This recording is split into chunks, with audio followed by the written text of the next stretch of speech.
చేసుకుని ఆరాధన ప్రారంభించుకుందాం.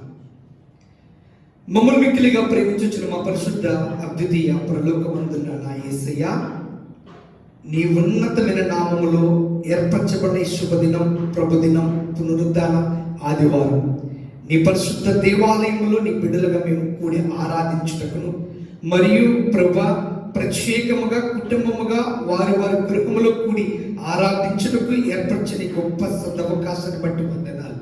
నేడు ఏర్పరచిన ఆరాధన అంతటి ద్వారా నీ నామానికి మహిమ కలుగును గాక. ఆది క్షణం మొదలు ఆఖరి క్షణము వరకు యేసయ్య నీకు మహిమ, నీవు ప్రేమిస్తున్న ప్రజలకు ఆశీర్వాదం వదినట్లుగా ఆరాధన అంతట్లో నీ సన్నిధి తోడే ఉండనిమ్మని యేసు ప్రభు పేరిట అడిగి వేడుకొనుచున్నాము తండ్రి. ఆమేన్.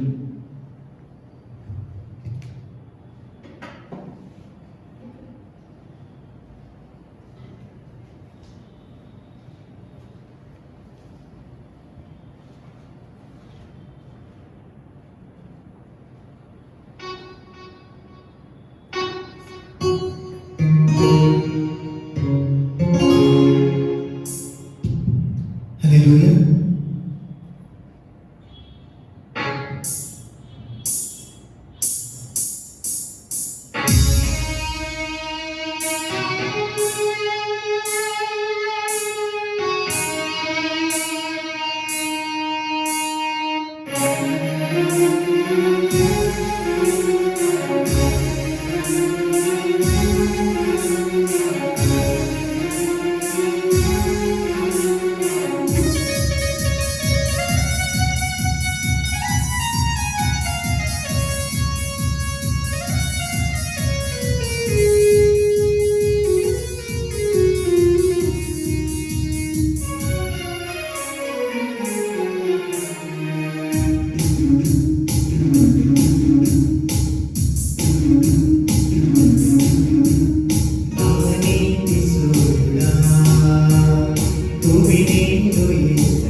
దేవుడవు నడిపించి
సమస్తమును జరిగించుచున్నావు నీవు.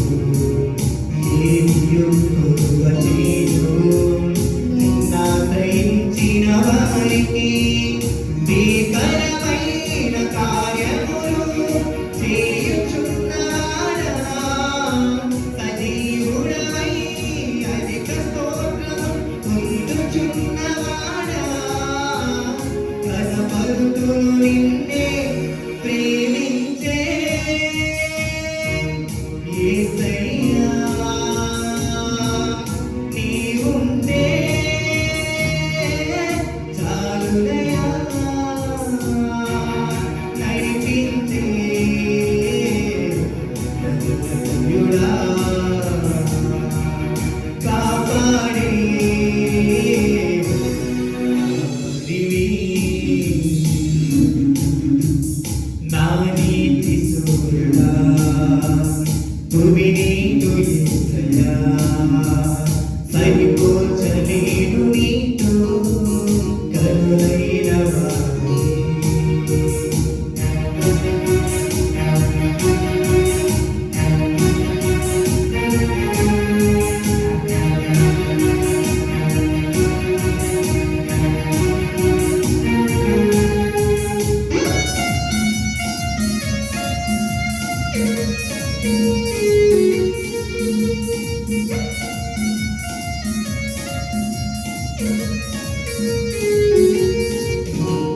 సంగమై నిస్వార్థమై నన్ను నేరుట నిలపాలని, ఆత్మతో మహిమాత్మతో నన్ను ముద్రించి ఉన్నావు నీవు. సంగమై నిస్వార్థమై నన్ను నేరుట నిలపాలని, ఆత్మతో మహిమాత్మతో నన్ను ముద్రించి ఉన్నావు నీవు. వరములతో వరములతో నీవై బ్రతకాలని, తుది శ్వాస నీ సన్నిధిలో విజయం చూడాలని ఆశతో ఉన్నానయ్యా. కరుణించే యేసయ్యా, నీకోసమే నా జీవితం నీవు చేరే ఆశయం తీరాలని, నిన్ను చూసి ఆశయం రావాలయ్యా. నా నీతి సూర్యుడా, భూమినీదు యేసయ్యా, సరిపోల్చలేను నీతో కరుణైన వారి. నా నీతి సూర్యుడా, భూమినీదు యేసయ్యా, సరిపోల్చలేను నీతో కరుణైన వారి. రాజులకే మహారాజు కృప చూపే దేవుడవు, నడిపించే రక్షకుడా, కాపాడే కాపరివి. నా నీతి సూర్యుడా, భూమినీదు యేసయ్యా, సరిపోల్చలేను నీతో కరుణైన వారిని.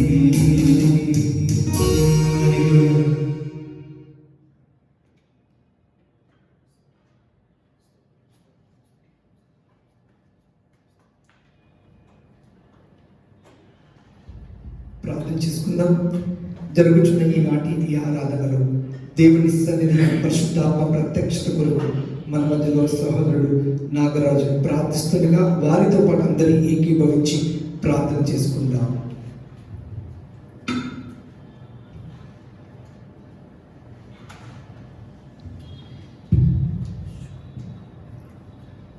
హల్లెలూయా హల్లెలూయా హల్లెలూయా స్తోత్రం స్తోత్రం స్తోత్రం ప్రభువా యేసయ్య నీకే వందనాలు తండ్రి. యేసయ్య ఇంతవరకు మమ్మల్ని కాచి కాపాడిన విధానం బట్టి మీకు వేలాది వందనాలు కృతజ్ఞతలు తెలియజేసుకుంటున్నాం ప్రభువా. యేసయ్య మేమేమై ఉన్నామో కేవలం మీ కృప తండ్రి. యేసయ్య ప్రేమ నమ్మకమైన మంచి యేసయ్య తండ్రి. యేసయ్య ఈ ఆదివారం ఉదయకాల సమయంలో ప్రభువా యేసయ్య నాయన యేసయ్య మిమ్మల్ని ఆరాధించడానికి ప్రభు మమ్మల్ని అందరినీ ఏర్పరచుకున్నాం. అందరిని బట్టి వేలాది వందనాలు కృతజ్ఞతలు తెలియజేసుకుంటున్నాం నాయన. యేసయ్య నీకే మహిమ కలుగును గాక తండ్రి. యేసయ్య నాయన యేసయ్య ఇప్పటి వరకు తండ్రి యేసయ్య పాటల ద్వారా తండ్రి యేసయ్య కీబోర్డ్స్ ద్వారా ప్యాడ్స్ ద్వారా మీరు మహిమ పొంది ఉన్నారని మనం నమ్ముచున్నాం తండ్రి. యేసయ్య తండ్రి యేసయ్య ఇంకా మిగిలిన ఆరాధన ప్రభు యేసయ్య ఆది నుండి ఆఖరి వరకు శ్రేష్ఠకరంగా జరిపించండి ఆయన. మీ సన్నిధి తోడుగా నడిపించండి ప్రభు. గొప్పగా దీవించండి ఆయన. యేసయ్య ప్రస్తుత సమయంలో కాలంలో ప్రభు యేసయ్య నాయన యేసయ్య ఇంట్లో ఇబ్బందులతో కూడిన రోజులైనప్పటికీ తండ్రి యేసయ్య ఏదేమైనప్పటికీ ప్రభు నీ ఆరాధన జరిగించడానికి ప్రభు యేసయ్య నాయన యేసయ్య నాయన మీరు కృపణిస్తున్నారు. అందరిని బట్టి వేలాది వందనాలు ప్రభు యేసయ్య. యేసయ్య నీకే మహిమ కలుగును గాక తండ్రి. తండ్రి యేసయ్య ఈ సమయంలో ప్రభు నాయన యేసయ్య నాయన యేసయ్య మీ దైవ సేవకులను ప్రభు యేసయ్య మీరు జ్ఞాపకం ఉంచుకోండి ప్రభు యేసయ్య. వారి కుటుంబాన్ని ప్రభు వారిని కూడా ప్రభు ఏడంతల ఆత్మతో అభిషేకించండి ప్రభు. నీ సన్నిధి తోడుగా నడిపించండి ప్రభు యేసయ్య. ఈ సమయంలో ప్రభు యేసయ్య నాయన యేసయ్య నాయన యేసయ్య తండ్రి యేసయ్య నాయన యేసయ్య ప్రభు యేసయ్య మీ దైవ సేవకులను ప్రభు తండ్రి యేసయ్య నాయన మంచిగా తండ్రి యేసయ్య మంచి మాటల ద్వారా సత్యమైన మాటల ద్వారా తండ్రి యేసయ్య నాయన యేసయ్య మీ ఆత్మతో నింపండి ప్రభు యేసయ్య. వింటున్న తండ్రి యేసయ్య మాకు తండ్రి యేసయ్య యూట్యూబ్ ద్వారా చూస్తున్న ప్రతి ఒక్క గ్లోముల ప్రభు వింటున్న ప్రతి ఒక్క వ్యక్తికి కూడా ప్రభు ఆశీర్వాదకరమైన తండ్రి యేసయ్య మాటలను ప్రభు యేసయ్య మీరు మాతో మాట్లాడండి ప్రభు. నీ సన్నిధితో నడిపించండి ప్రభు. ప్రతి ఒక్కరిలో ప్రభు నీ ఆత్మక్రియ జరిగించండి ప్రభు యేసయ్య. గొప్పగా దీవించండి నాయన యేసయ్య నాయన యేసయ్య. ఈ లోకంలో సంచరిస్తున్న ప్రభు యేసయ్య ప్రస్తుత వైరస్ నాయన యేసయ్య వ్యాధిని ప్రభు యేసయ్య మీరే అణచివేయండి ప్రభు యేసయ్య. స్వస్థపరచండి ప్రభు యేసయ్య నాయన యేసయ్య నాయన యేసయ్య మీరే దీవెనకరంగా తండ్రి నాయన యేసయ్య దీవించండి ప్రభు యేసయ్య. అందుకు ప్రభు యేసయ్య నాయన యేసయ్య ఈ లోకంలో నాయన డాక్టర్లకు ప్రభు యేసయ్య నాయన అధికారులకు ప్రభు యేసయ్య మీరే జ్ఞానంతో నింపండి ప్రభు నాయన యేసయ్య నాయన విడుదల అనుగ్రహించండి ప్రభు నాయన యేసయ్య. అతి కొద్ది కాలంలోనే ప్రభు యేసయ్య మేమందరము తండ్రి నాయన యేసయ్య స్వేచ్ఛగా తండ్రి యేసయ్య మిమ్మల్ని ఆరాధించడానికి ప్రభు మీరు కృపనివ్వండి తండ్రి యేసయ్య. ప్రభు యేసయ్య ఇంకా తండ్రి యేసయ్య నాయన యేసయ్య చంటి బిడ్డలకు ప్రభు యేసయ్య వృద్ధులకు నాయన యేసయ్య మీరు స్నేహం దయచేయండి ప్రభు నాయన యేసయ్య. దీని నుండి ప్రభు ఎటువంటి ఆటంకం కలగకుండా తండ్రి యేసయ్య మీరే నాయన యేసయ్య మీరే నాయన యేసయ్య శ్రేష్ఠకరం మా జీవితం నాయన యేసయ్య సరిచేయండి ప్రభు తండ్రి యేసయ్య నాయన యేసయ్య. ఇలాంటి నాయన యేసయ్య శక్తులు ప్రభు యేసయ్య ఇంకెన్నటికొని ప్రభు యేసయ్య మాపై అధికారం చేయకుండా తండ్రి యేసయ్య మీ సన్నిధి తోడుగా నడిపించండి ప్రభు యేసయ్య. ముఖ్యంగా తండ్రి యేసయ్య నాయన యేసయ్య యేసయ్య ప్రతి ఒక్క సంఘంలో ప్రభు ఈ ఆరాధన జరగడానికి ప్రభు యేసయ్య మీ సన్నిధి తోడుగా నడిపించండి ప్రభు. ప్రతి ఒక్క దైవ సేవకుని మీ ఆత్మతో నింపండి ప్రభు. నీ సన్నిధి తోడుగా నడిపించండి. నిండని మెండని ఆశీర్వాదాన్ని కుమరించండి ప్రభు యేసయ్య. నీ రాకడ ఆలస్యం అయితే ప్రభు యేసయ్య మా జీవితాలు మేము సరి చేసుకుని ప్రభు అనేక మంది పనిచేయాలని తండ్రి యేసయ్య నాయన మేము పరిచర్య చేయగలిగి తండ్రి యేసయ్య అనేక ఆత్మను రక్షింపబడడానికి ప్రభు మీరు కృపనివ్వండి ప్రభు. ప్రతి ఒక్క విషయం మీరే తోడుగా నడిపించండి ప్రభు. మరొకసారి ప్రార్థన చేస్తున్నాను ప్రభు యేసయ్య నాయన యేసయ్య. ఈ ఆరాధన ప్రభు ఆది నుండి ఆఖరి వరకు శ్రేష్ఠకరంగా జరిపించి ప్రభు అనేక విషయంలో మీరే మహిమ ఘనత ప్రభావం మీరే పొందుపరచుకోమని నజరేయుడైన యేసుక్రీస్తు నామములో అడిగి వేడుకొనుచున్నాము తండ్రి. ఆమేన్. ఆమేన్. హల్లెలూయా. దేవుని పరిశుద్ధమైన ఘనమైన నామమునికి మహిమ ఘనత ప్రభావములు కలుగును గాక. కూడి వచ్చిన మీ అందరికీ ప్రభువైన యేసుక్రీస్తు నామములో శుభాభివందనలు తెలియజేయుచున్నాం. ఈరోజు ఈ ఆరాధనలో పాలు పొందుచున్న ప్రతి ఒక్కరూ మీ చేతిలో ఉన్న పరిశుద్ధ గ్రంథమును తెరిచి పరిశుద్ధ గ్రంథంలో నుండి పాత నిబంధన గ్రంథం పేజీ నంబర్ 473 మీరందరూ మీ చేతిలో ఉన్న గ్రంథమును తెరిచి కీర్తనకారుడు దావీదు కీర్తన 41వ కీర్తన బ్రదర్ నాని మన మధ్య చదువుతుండగా వారితో ఉత్తర ప్రత్యుత్తరముగా అందరము కలిసి ప్రభుని సేవిద్దాం.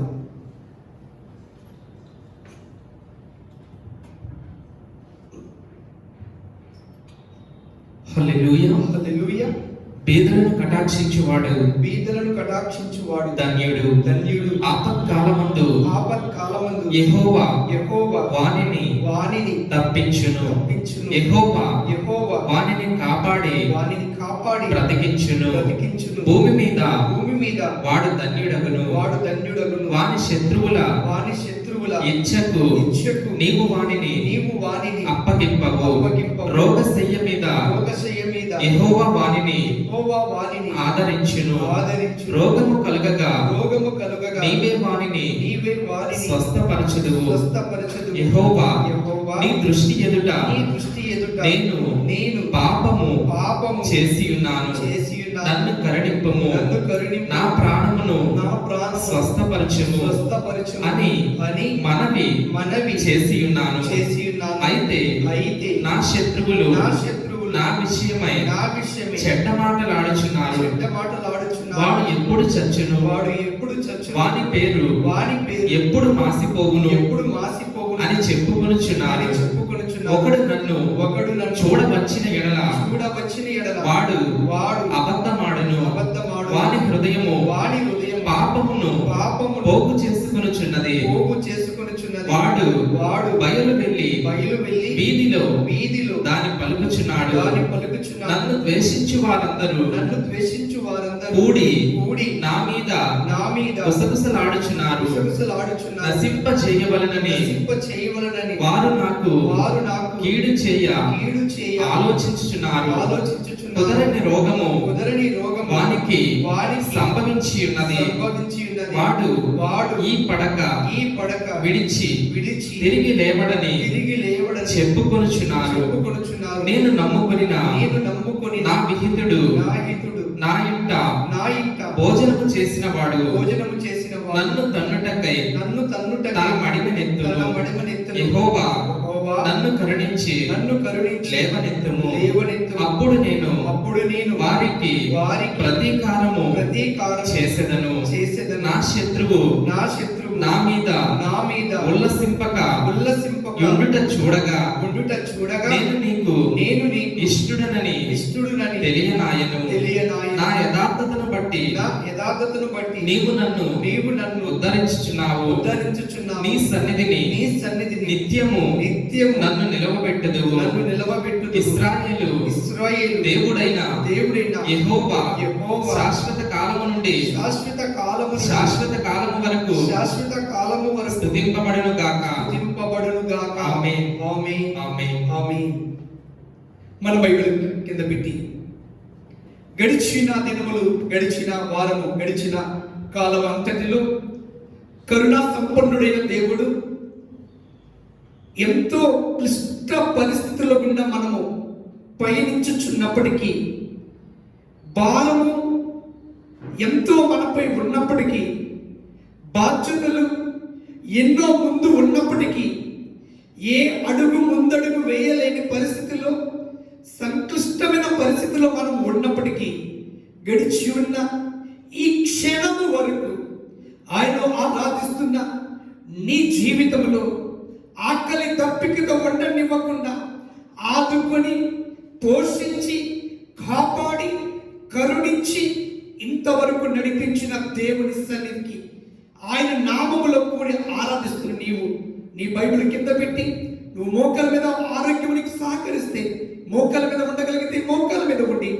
రెండు చేతులు పైకెత్తి, అవును ప్రభువా, చాలా దినముల నుండి చాలా క్లిష్ట పరిస్థితులు మా కుటుంబం ఉన్నప్పటికీ, మా రాష్ట్రము, మా దేశము, మా జిల్లా, మా ప్రాంతము, మేమున్న ఈ ప్రాంతం ఉన్నప్పటికీ, అయ్యా నీ రోజు నీ దగ్గర మోకరిల్లి నీ వైపు చేతులు చాచిన, చేతులు పైకెత్తిన సేవిస్తున్న నేను గాని నా కుటుంబము గాని ఆకలి దప్పికతో ఉండనివ్వకుండా ఆదుకుంటూ పోషిస్తూ కాపాడుతూ నడిపించిన దైవమా, నీకే వందనాలు, నీకే వందనాలు, నీకే వందనాలు, నీకే వందనాలు. అవును ప్రభా. సహోదరుడా, సహోదరి, చాలా మంది ప్రజలతో అడుగుతున్నప్పుడు చెబుతున్న మాట ఏంటో తెలుసా?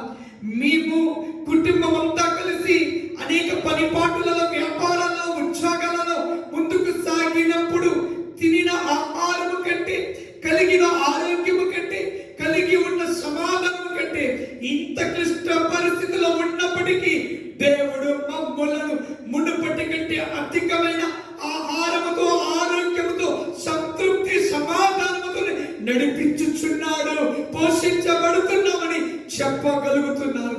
ఆ మాట ఈ రోజు ఆరాధిస్తున్నా నీవును చెప్పగలిగినట్లుగా దేవుడు నిన్ను ఇంతవరకు నడిపించిన దేవుడు ఇక మీదట ఇక ముందున్న రోజులలో ఎలాంటి పరిస్థితులు నీ ముందున్నా నువ్వు భయపడనక్కరలేదు, కలవరపడనక్కరలేదు.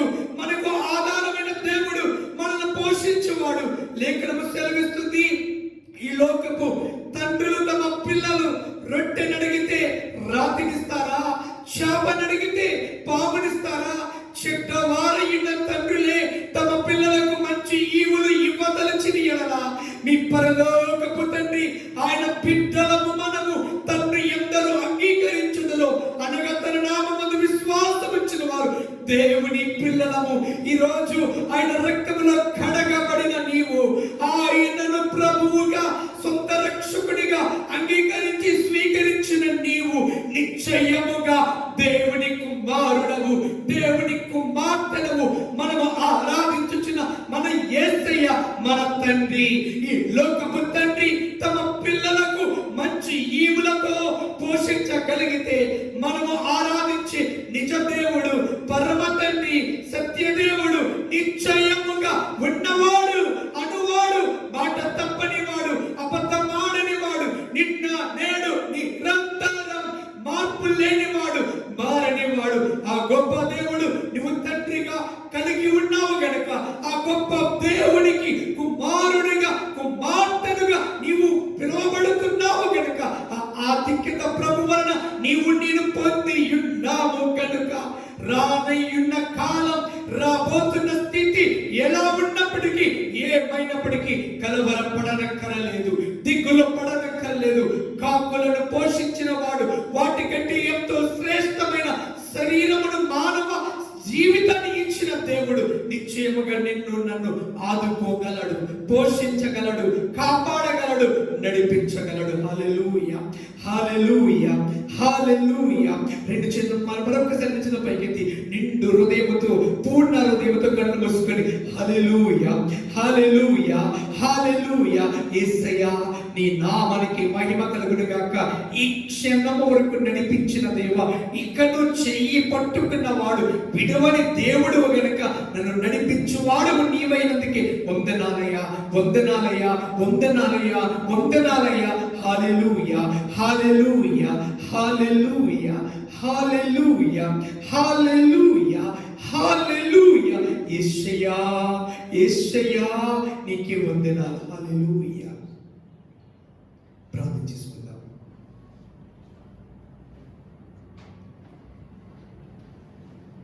మమ్మల్ని మిక్కిలిగా ప్రేమించుచున్న మా పరలోక అద్వితీయ దేవ, ఏర్పరిచిన ఈ పరిశుద్ధ ప్రభు దినములో నీ పరిశుద్ధ దేవాలయములో నీ పవిత్ర పాద సన్నిధిలో నిలబడి మరొకసారి ప్రార్థిస్తున్నా. మా ఆరాధన అంతటి నువ్వు స్వీకరించి నీ నిత్య ప్రేమ కాల చాచిన నీ చేతులను విప్పి ఆశీర్వాదపు జల్లులతో నన్ను మమ్మల్ని దీవించమని ప్రార్థిస్తున్నా. పరమ తండ్రి, దేవుడను యోగ్యుడను కాకున్నప్పటికీ కేవలం నీ కృపతో నాకు ఇచ్చిన ఈ సమయాన్ని బట్టి వందనాలు. నన్ను నీ సూచన మరుగుపరచండి. నీ ఆత్మతో నాతో మాట్లాడి నా ద్వారా నీ ప్రజలతో సూటిగా నువ్వు మాట్లాడుచుండగా ప్రభువా, ఆనాడు పౌలు బోధించక మునిపే హృదయము తెరిచిన ప్రభువా, ఈరోజు ఈ వాక్యము ఆరాధనలో పాలు పొందుచున్న వాక్యము కొరకు తృష్ణతో ఎదురు చూచుచున్న నీ ప్రజల హృదయం తెరవబడును గాక. ప్రతి మాట మా జీవితంలో రూపాంతరపరచబడటకు, ఆశీర్వాదం పొందుటకు, దీవించబడినట్లుగా అట్టి వాక్యపు శక్తితో నన్ను నింపి వాడుకోమని యేసు ప్రభు పేరిట అడిగి వేడుకొనుచున్నాము తండ్రి. ఆమేన్. దయచేసి కూర్చున్నాను. అందరూ సంతోషంగా ఉన్నారు కదా? హల్లెలూయా. సంతోషం కలిగిన వారు హల్లెలూయా చెప్పండి. హల్లెలూయా. మన ప్రభు ఏ స్థితిలో అయినా చాలినవాడు, గొప్పవాడు. మన ప్రభు ఏ స్థితిలో అయినా చాలినవాడు, గొప్పవాడు. హల్లెలూయా, హల్లెలూయా, హల్లెలూయా. సంతోషం. ఈ దినం ఆరాధన కొరకే పరిశుద్ధ గ్రంథములో నుండి సమూయేలు మొదటి గ్రంథం, పరిశుద్ధ గ్రంథములో నుండి పాత నిబంధన గ్రంథం పేజీ నంబర్ 226, మొదటి సమూయేలు గ్రంథం. ప్రభు చిత్తానుసారంగా ఈరోజు ధ్యానం కొరకే మొదటి సమూయేలు గ్రంథం తెరిచి ఉంచండి. ఈ గ్రంథంలో నుండి కొన్ని మాటలు ప్రభు మన వినికిడిలో ఆశీర్వాదంగా అనుగ్రహించునుగాక. ధ్యానం కొరకే మొదటి సమూయేలు గ్రంథం 3వ అధ్యాయం 20వ వచనం. మొదటి సమూయేలు గ్రంథం 3వ అధ్యాయం 20వ వచనం. కాబట్టి సమూయేలు యెహోవాకు ప్రవక్తగా స్థిరపడని దాను మొదలుకొని బెయేర్షెబా వరకు ఇశ్రాయేలీయులందరూ తెలుసుకొనిది. చిన్న ప్రార్థన. పరిశుద్ధుడా, బాలుగా 5 రొట్టెలు 2 చిన్న చేపలను చేతులు అప్పగించినట్లుగా మొదటి సమూయేలు గ్రంథం 3వ అధ్యాయం 20వ వచనం నీ చేతిలో అప్పగిస్తుండగా విధించి ఆశీర్వదించి మాకు పంచిపెట్టమని యేసు ప్రభు పేరిట అడిగి పెడుకొనిచున్నాము తండ్రి. ఆమేన్. మరొకసారి చదువుకుందాం. కాబట్టి సమూయేలు యెహోవాకు ప్రవక్తగా స్థిరపడనని దాను మొదలుకొని బెయేర్షెబా వరకు ఇశ్రాయేలీయులందరూ తెలుసుకొనిరి. ఇశ్రాయేలీయులు అందరూ తెలుసుకునేది. ఏం తెలుసుకున్నారు? సమూయేలు స్థిరపడాడు.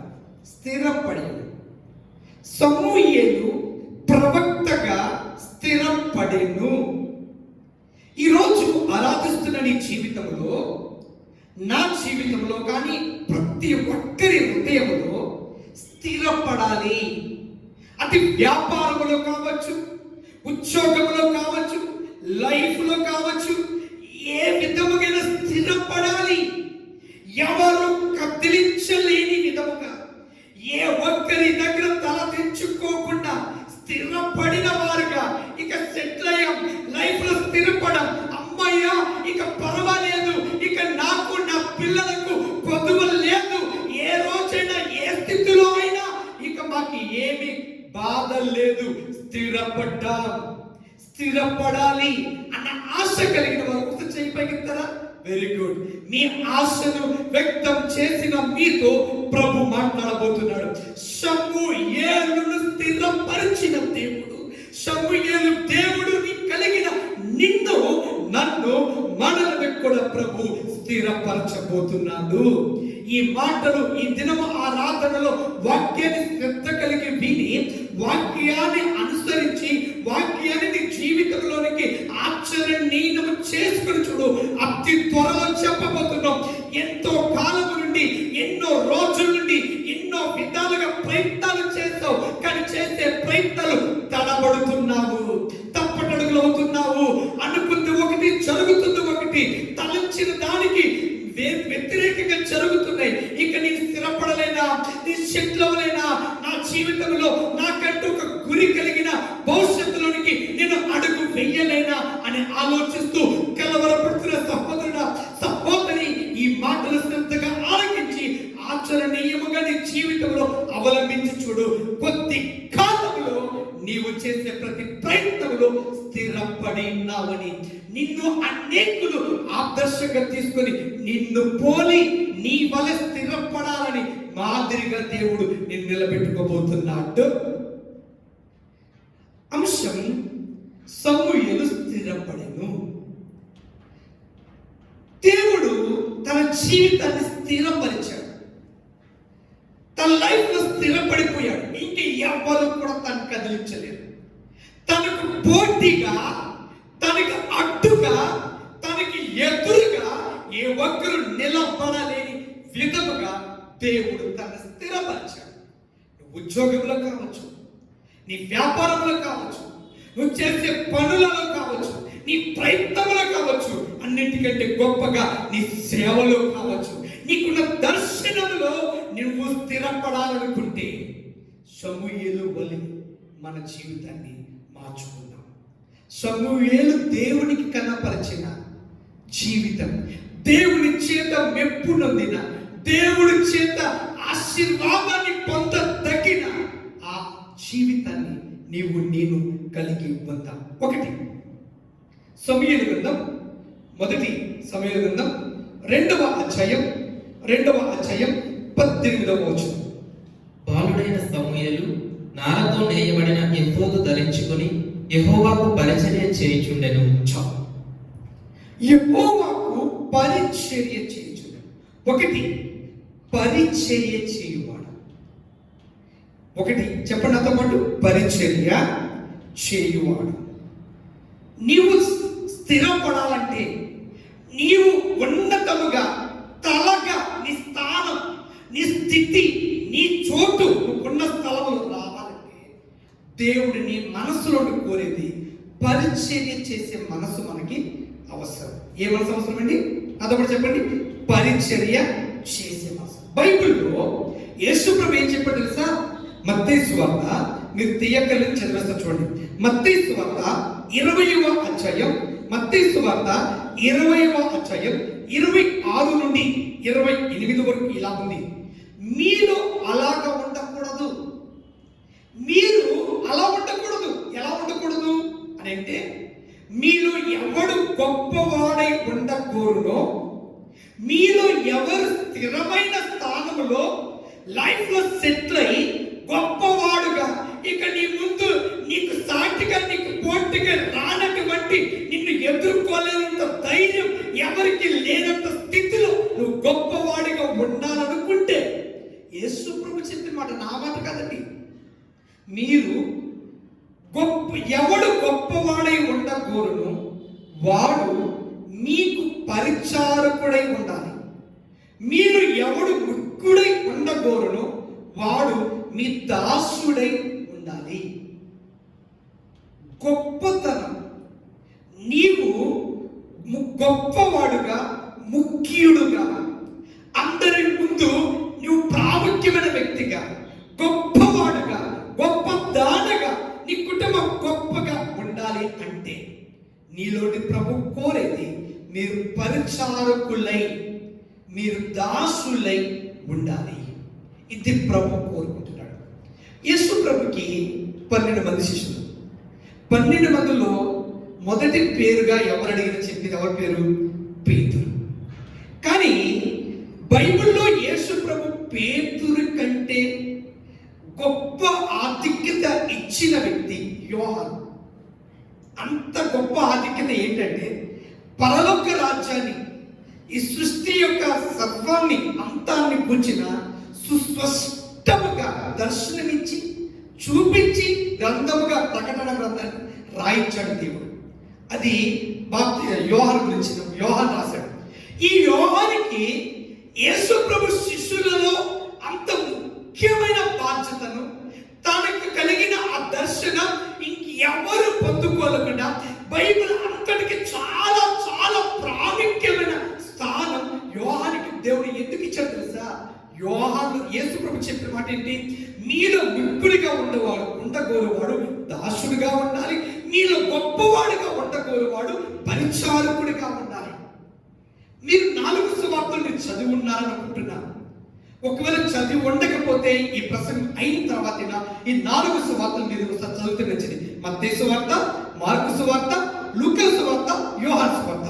ఈ 4 సువార్తలు చదివితే యేసు ప్రభు చేసిన అద్భుత కార్యాలు, ఆయన చూపిన మాదిరైన అనేకమైన విషయాలు ఒకరు రాకాలం, ఒకరితో పాటు మరొకరు కూడా చాలా సుస్పష్టంగా రాశారు.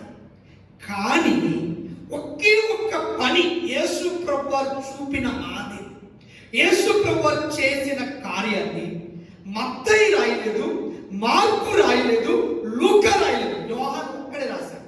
ఏంటా పని అంటే, యోహాను సువార్త 13వ అధ్యాయం, యోహాను సువార్త 13వ అధ్యాయం నేను చదువుతా చూడండి, 4 నుండి చదువుతా. భోజన పంక్తిలో నుండి లేచి యేసు ప్రభు వారు ఏం చేశారంటే, తన పై వస్త్రము అవతల పెట్టి ఒక తువాలు తీసుకొని నడుములకు కట్టుకొని అంతటా పల్లెములో నీళ్లు పోసి శిష్యుల పాదములు కడుగుటకు తాను కట్టుకొని తువాలతో తుడుచుటకును మొదలు పెట్టెను. ఇది ఎవరు రాశారు? యోహాను రాశారు. ఈ భాగం యేసు ప్రభు వారు చేసిన ఈ కార్యం, యేసు ప్రభు వారు చూపిన మీరు కూడా చేయవలను అని చెప్పి చేసి చూపించిన ఈ పని, ఈ మాటని ఇంకెవరు రాయలా. ఎందుకంటే మేము రాస్తే చేయాల్సి వస్తుందేమో, అంతగా తగ్గించుకోవడమా. మరీ ఒకవేళ పక్కన ఎలాంటి వారైనా, ఎలాంటి రోగైనా, ఎలాంటి అంటరాని వారు అనుకుంటున్న వారితో అయినా కూర్చోమంటే అడ్జస్ట్ అవుతాం. కానీ మరీ తగ్గించుకోవడం అంటే అందరూ పాదాలు పట్టుకొని కడగడమా, ఇంత తగ్గించుకోవడం మా వల్ల కాదని మిగిలిన వారు రాయలేదు. కానీ యోహాను దేవుడు చెప్పాడు, ఆయన చేసి చూపించాడు. ఆయన తన గ్రంథములో, ఆయన పుస్తకంలో రాసి ఇచ్చాడంటే తను చెయ్యడానికి సిద్ధముగా ఉన్నాడు. అందుకే యేసయ్య పరిచారకుడిగా, దాసుడిగా ఉండడానికి నువ్వు ఇష్టపడుతున్నావు, ఆ క్రియను చేయడానికి ఇష్టపడుతున్నావు అని దేవుడు పేతురు కంటే అధికమైన దర్శనాన్ని, భాగ్యాన్ని యోహానికి దేవుడు ఇచ్చాడు. నువ్వు ముఖ్యుడిగా ఉండాలనుకుంటున్నావా? లేకపోతే నువ్వు వ్యాపారంలో అందరికంటే గొప్ప వ్యక్తిగా, గొప్ప వ్యాపారవేత్తగా ఉండాలనుకుంటున్నావా? అయితే దేవుడు కోరే మనసు నువ్వు పరిచారకుడివి, దాసుడైన మనసును కలిగి జీవించి. యోహాను తనలో దేవుడు చూచిన ఆ మంచి, ఆ దాస్యత్వం, ఆ తగ్గింపుతనం, ఆ దీనత్వం మెచ్చుకున్నాడు. శిష్యులలో ఎవరికి రాని ఒక గొప్ప ఆధిక్యతను దేవుడు యోహానికి ఇచ్చాడు. బైబిల్ చెప్తుంది, యెషయా గ్రంథం 66వ అధ్యాయం 2వ వచనం చూస్తే, యెషయా గ్రంథం 66వ అధ్యాయం 2వ వచనంలో, ఎవడు దీనుడై నలిగిన హృదయము గలవాడై నా మాట విని వణుకుచుండునో వానిని నేను దృష్టి ఉంచుచున్నా.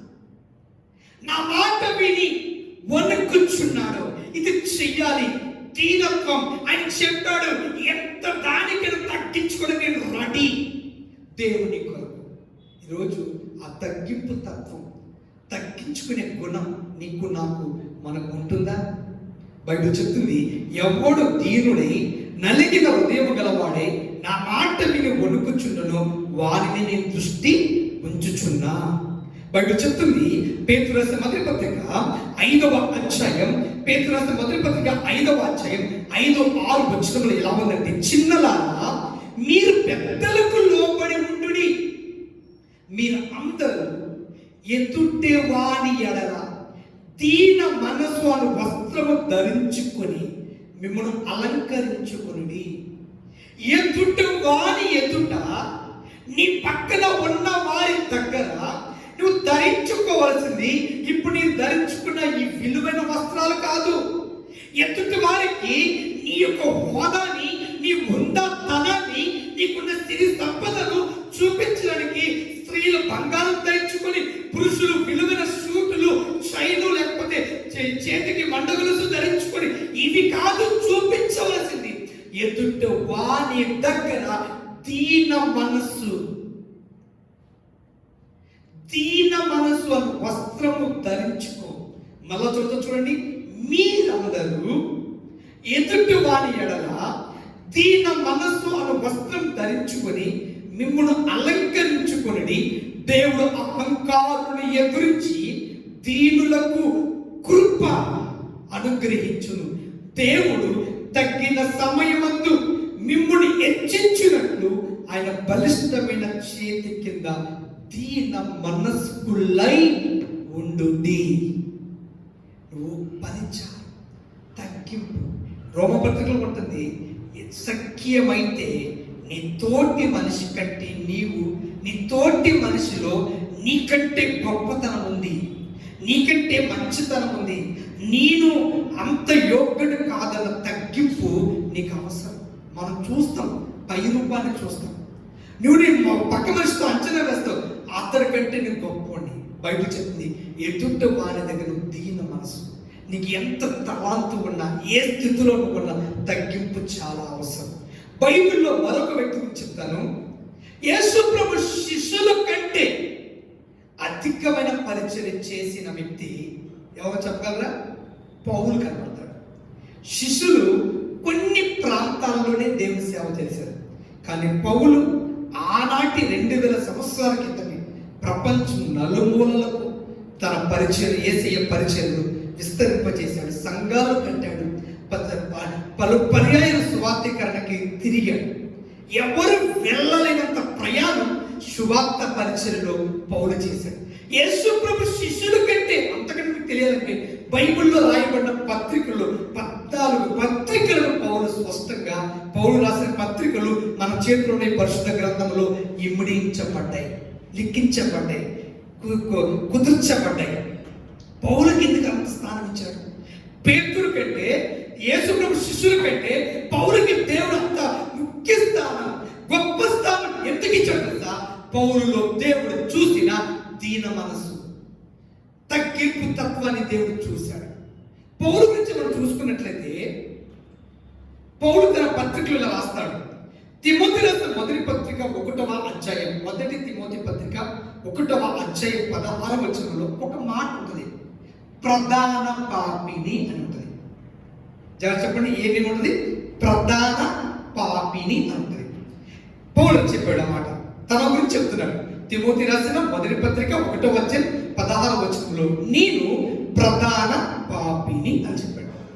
ఎఫెసీయులకు రాసిన పత్రిక 3వ అధ్యాయం 11వ వచనంలో అదే పౌలు ఏం చెప్తాడంటే, పరిశుద్ధులలో అత్యల్పుడను. చెప్పండి, పరిశుద్ధులలో అత్యల్పుడను. 2 మాటలు మీకు అర్థమవుతూ చెప్తాను. ఒకసారి ఏం చెప్పాడంటే ప్రధాన పాపిని అని చెప్పాడు. మరొకసారి చెప్పాడు పరిశుద్ధులలో అత్యల్పుడను అని చెప్పాడు. ఒక మాట జాగ్రత్త ఆలోచించండి. ఇప్పుడు యేసు ప్రభు వారు భూమి మీదకి వచ్చి కనబడుతున్న ప్రజలతో పాపులందరూ వచ్చి లైన్గా నిలబడండి అని పిలిచాడు అనుకోండి. అందరూ వచ్చి నిలబడుతున్నారు. పౌలు కొంచెం ఆ మాట లేటుగా వినబడింది, తనకు తెలిసింది. ఎందుకు లైన్ నిలబడ్డారు అంటున్నాడు. యేసు ప్రభు పాపులందరినీ పిలిచాడు, లైన్లో నిలబడమన్నాడు. అప్పుడు పౌలు ఏమంటారు? పాపులను పిలిచాడా? అలా అయితే పాపులలో నేను ఎవరితో తెలుసా? ప్రధాన పాపిని, పెద్ద పాపిని, నాలాంటి దుర్మార్గుడు, నా వంటి నీచుడు ఇంక ఎక్కడ లేడు, ఉండడు అనుకొని పౌలు ఏం చేశాడంటే గబగబ పరిగెట్టుకుంటూ లైన్లో నిలబడితే అందరిని తోసుకుంటూ నేనే ముట్టుడు అని చెప్పి ముందుకు వచ్చి నిలబడ్డాడు. జాగ్రత్తగా ఆలకించు.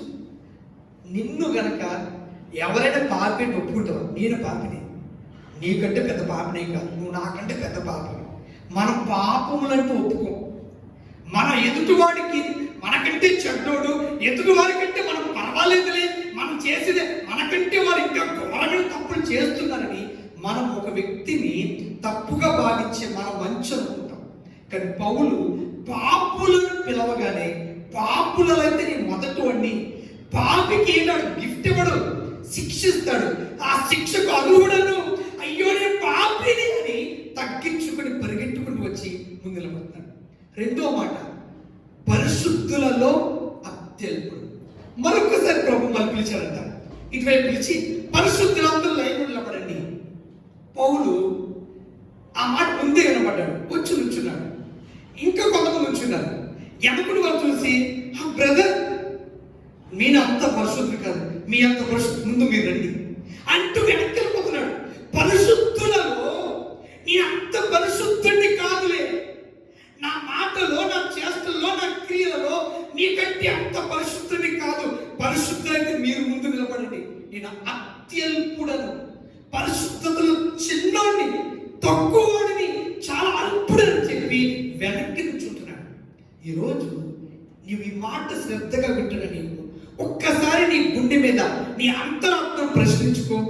నీవు ఎదుట వారి ఎదుట, నీ తోటి వారి దగ్గర నిన్ను నీవు హెచ్చించుకుంటున్నావా? ఎదుటి వారి దగ్గర తగ్గించుకుంటున్నావా? ఎదుటి వారిలో మంచితనాన్ని గుర్తిస్తున్నావా? వారికంటే నువ్వే మంచివాడవని నిన్ను నువ్వు పొగుడుకుంటున్నావా? బైబిల్ చెప్తుంది, ప్రభువు మెచ్చుకున్నవాడి యోగ్యుడు కానీ తన్ను తాను మెచ్చుకున్నవాడి యోగ్యుడు కాడు. ఈరోజు నిజంగా నీకు తగ్గింపు పరిచర్య చేసే మనసు కలిగి ఉన్నావా? పౌలు అంటున్నాడు పాపులు రండి అంటే నేను మొదట నిలబడుతున్నాడు. పరిశుద్ధులు రండి అంటే అత్యల్పుడనని వెనక్కి నిలబడుతున్నాడు. ఈరోజు ప్రభు అడుగుతున్నాడు, నిజంగా నీకు ఇలాంటి తగ్గింపు మనసు, ఒక పాట ఇవ్వకపోతే, ఒక పరిచయం ఇవ్వకపోతే, ఒక వ్యక్తి సమయంలో, ఒక సందర్భంలో నీవు మరో వ్యక్తితో పోల్చుకున్నప్పుడు నీకంటే ఆ వ్యక్తికి ముఖ్య స్థానం, గౌరవం దక్కినప్పుడు నీ మనసు ఎలా ఉంటుంది? నేను మొదట వచ్చాను, నేను పెద్దోడిని, నేను ఉన్నోడిని, నేను ఎంత చేస్తానని నిన్ను నువ్వు హెచ్చించుకుంటున్నావా? ఆ ఆలోచనకు నీ మనసుకు చోటిస్తున్నావంటే నీవు దేవుని కోరిన హృదయం మనసు కలిగిన వాడవు కాదు. ఒకవేళ ఏదైనా ఒక సందర్భంలో నీకు ఇవ్వవలసిన గౌరవం నీవు అనుకుంటున్నట్టుగా నీకంటే చిన్నవాడు, నీకంటే తక్కువవాడు, నీకంటే మంచివాడు కాని వారికి ఒకవేళ నీకంటే విలువ, గౌరవం, ఘనత, మెప్పు కలుగుతున్నప్పుడు నీలో అసూయ రాకూడదు.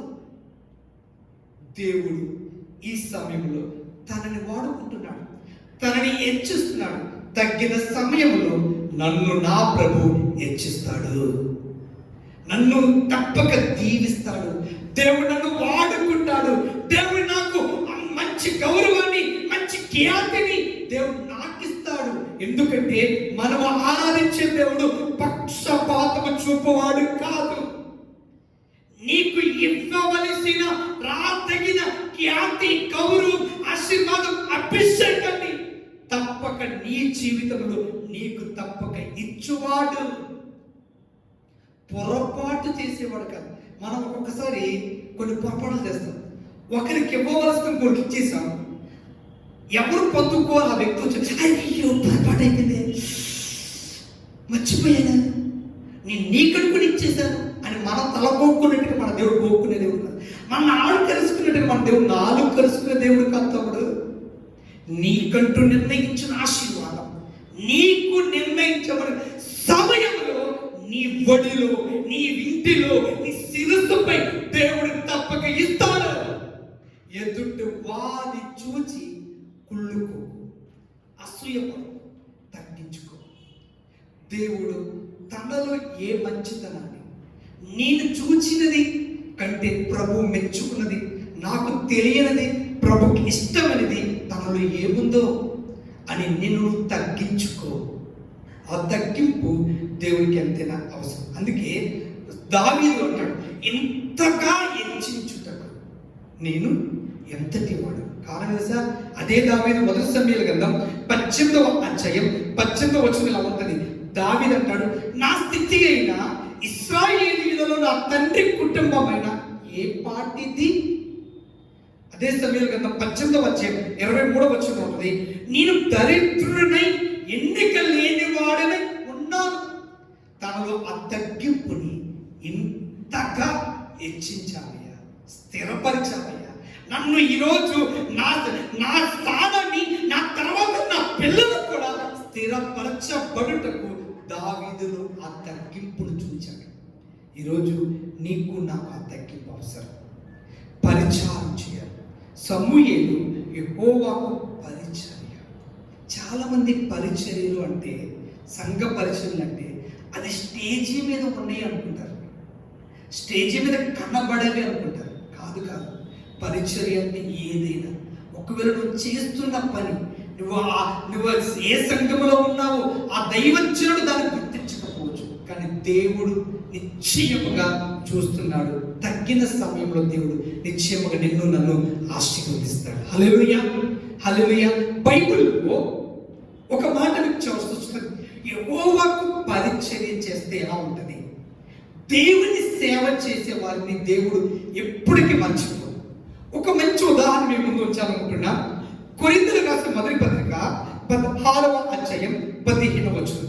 కొరింథీయులకు రాసిన మొదటి పత్రిక 16వ అధ్యాయం 15వ వచనం ఇలా ఉంది, స్టెఫెన్ ఇంటి వారు అకయ యొక్క ప్రథమ ఫలమై ఉన్నారని వారు పరిశుద్ధులకు పరిచర్య చేయుటకు తమ్ముడు తాము అప్పగించుకున్నారు. స్టెఫెన్ తన ఇంటి వారు పరిశుద్ధులకు పరిచర్య చేయుటకు తమ్మును తాము అప్పగించుకున్నారు. తమ్ము తాము పరిచర్యకు అప్పగించుకున్నారు. దేవుడు స్టెఫెను తన పరిచర్యకు అప్పగించుకున్నందుకు, అదే అపోస్తల కార్యము 6వ అధ్యాయం, అపోస్తల కార్యము 6వ అధ్యాయంలో ఉంటుంది. స్టెఫెన్ని 6వ అధ్యాయం 4వ వచనంలో అపోస్తలులు చెప్తున్నారు, మేము వారిని, అంటే స్టెఫెన్ని ఈ పనికి నియమింతుము. స్టెఫెన్ని అపోస్తలుగా పిలువబడుతున్న పేతురు, యోహాను, యాకోబు వీరేం చేశారంటే ఒక పని మీద స్టెఫెన్ని కొంతమందిని నియమించారు. స్టెఫెన్ అనే వ్యక్తి మనం చదువుకున్న కొరింథీ పత్రికలో ఉన్నట్టుగా పరిశుద్ధులకు పరిచర్య చేయడానికి వాళ్ళు అప్పగించుకొని వారికి ఇచ్చిన పనిలో ఎంతో నమ్మకంగా ముందుకు వెళ్తున్నారు. అలా సాగుతూ ఉన్న స్టెఫెన్ గురించి ఒక మాట, గొప్ప మాట, నాకు చాలా ఇష్టమైన మాట. ఇది చాలా జాగ్రత్త ఆలకించండి. అపోస్తల కార్యములు 6వ అధ్యాయం 15వ వచనంలో, నా వైపు చూడండి ప్లీజ్. అపోస్తల కార్యములు 6వ అధ్యాయం 15వ వచనంలో, సభలో కూర్చున్న వారందరూ అతని వైపు, అంటే స్టెఫెన్ వైపు తేరి చూడగా అతని ముఖము దేవదూత ముఖము వలె వారికి కనబడెను. స్టెఫెన్ ముఖమంట, స్టెఫెన్ వైపు చూచిన వారందరూ మళ్ళా చూడాలి అన్నంతగా అతని ముఖము దేవదూతల ముఖమలా కనబడింది. ఈరోజు నీ వైపు ఎవరు చూడట్లేదా? నీ ఇంటి వైపే చూడట్లేదా? నీకు డబ్బు లేదని, నీకు పలుకుబడి లేదని, నీకు అందం లేదని, నీ దగ్గర ఏమీ లేదని, నీ ఇంటికి బంధువులు నీ ఇంటి ముందు నుంచి వెళ్తే ఎక్కడ నువ్వు పిలుస్తావో, నీకు ఎక్కడ సహాయం చేయబడదని అసలు నీ వైపు చూడడానికి చూడనట్టుగా ముఖం తిప్పుకొని వెళ్ళిపోతున్నారా? దిగులు పడకు. స్టెఫెన్ వైపు అందరూ చూసినట్టుగా దేవుడు స్టెఫెన్ మనస్సును, స్టెఫెన్ యొక్క ముఖాన్ని దేవదూతల ముఖము వలె చేశాడు. అంత ప్రకాశమానమైన ముఖముగా తన ముఖము మారడానికి కారణం అతడు యెహోవాకు, పరిశుద్ధులకు పరిచర్య చేశాడు. దేవుని పనిలో, దేవుని యొక్క సంఘములో నీకున్న సామర్థ్యాన్ని బట్టి నువ్వు చెయ్యగలిగింది, అది చిన్నదైనా పెద్దదైనా గొప్పదైనా, నీ వంతు కర్తవ్యాన్ని నిర్వర్తిస్తూ సాగిపో. నీ బంధువులు, నీ స్నేహితులందరూ నిన్ను చూచి ఆశ్చర్యపడినట్లుగా, నిన్నే చూడాలనుకున్నట్లుగా, నీ గురించి అనేకులకు చెప్పి ఆదర్శవంతమైన స్థాయిలో నీ శిరస్సును, నీ ముఖమును దేవుడు పైకెత్తువాడు. స్టెఫెన్ అంట తేలి చూశానంట. ఈ మాట చెప్పాలనుకుంటున్నా, నాకు చాలా ఆశ్చర్యం వేసిన మాట. మా మందిరంలో ఆరాధన బ్రదర్ జగదీష్, చిన్న జగదీష్ అంటాం, ఇద్దరు జగదీష్ ఉన్నారు కాబట్టి, తన స్నేహితులతో మాట్లాడుతున్నాడంట. ఒకరోజు రోడ్డు మీద వెళ్తూ ఏమనంటే, ఆహా నాకే కనుక సతీష్ అన్నయ్యకున్న అందం ఉంటేనా అన్నాడంట. నాకు అనిపించింది, ఆలోచన చెప్పాను, అన్నయ్య జగదీష్ ఏమో తెలుసా, సతీష్ అన్నయ్య ఉన్న అందం నాకుండే. నాకు అప్పుడు దాకా తెలియదు ఆ మాట. 10th క్లాస్ చదివే వరకు, ఒకవేళ ఈరోజు ఈ ప్రసంగం యూట్యూబ్ ఛానల్లో నా స్నేహితులు కూడా చూడొచ్చు. నేను 10th క్లాస్ చదివే వరకు ఒక్క అమ్మాయి కూడా నా మొక్క చూసేది కాదు. ఎందుకంటే అంత అసహ్యంగా నా మొక్క ఉండేది, అంత నీచంగా ఉండేది. ఈ బొగ్గలు లోపలికి వెళ్ళిపోయేది, ఈ జుట్టులా ఉండేది, అదొక నల్లగా వికృత రూపంగా ఉండేవాడు. నేను అనుకుంటున్నా ఇప్పటికి అలాగే ఉన్నానేమో అనుకున్నా. ఈ తమ్ముడు జగదీష్ ఒక 3-4 సంవత్సరాల క్రితము తన స్నేహితులతో అంటున్నాడంట, నాకే గనక సతీష్ అన్నయ్యకున్న అందం. అప్పుడు అర్థమైంది, నేను ముఖమును సరిగా అప్పుడు చూసుకున్నా, నిజమేనా నా ముఖము ఒకప్పుడు నా స్నేహితులు వచ్చి ఏంట్రా ముఖం అనుకునే స్నేహితులు అసహించుకునే ఈ ముఖమేనా ఈరోజు అనేకుల ముందు ఆదర్శవంతంగా చూడగలిగినట్లుగా కన్ను ఆర్పకుండా చూడాలనిపిస్తుందండి అని కొంతమంది అంటుంటే ఆశ్చర్యం వేస్తుంది. ఈ రూపం, ఈ స్వరూపం, ఈ స్వభావం, ఈ స్థానం, ఈ స్థితి ఎలా వచ్చింది?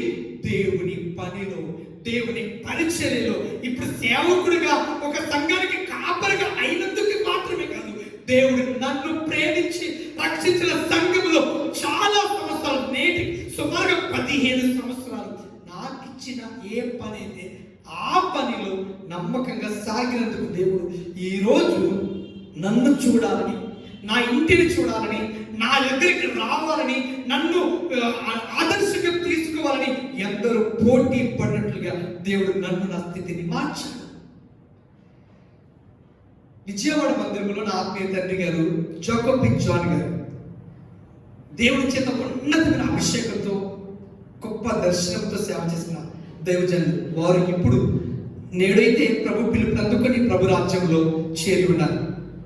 నా ఆత్మీయ తండ్రి గారు దైవజనులు శ్రీకాకుళంలో 2012వ సంవత్సరం 12వ నెల 12వ తారీఖున మందిరంలో ఒక వివాహంకి పాస్టర్ గారు పిలిచారు నిశ్చితంగా.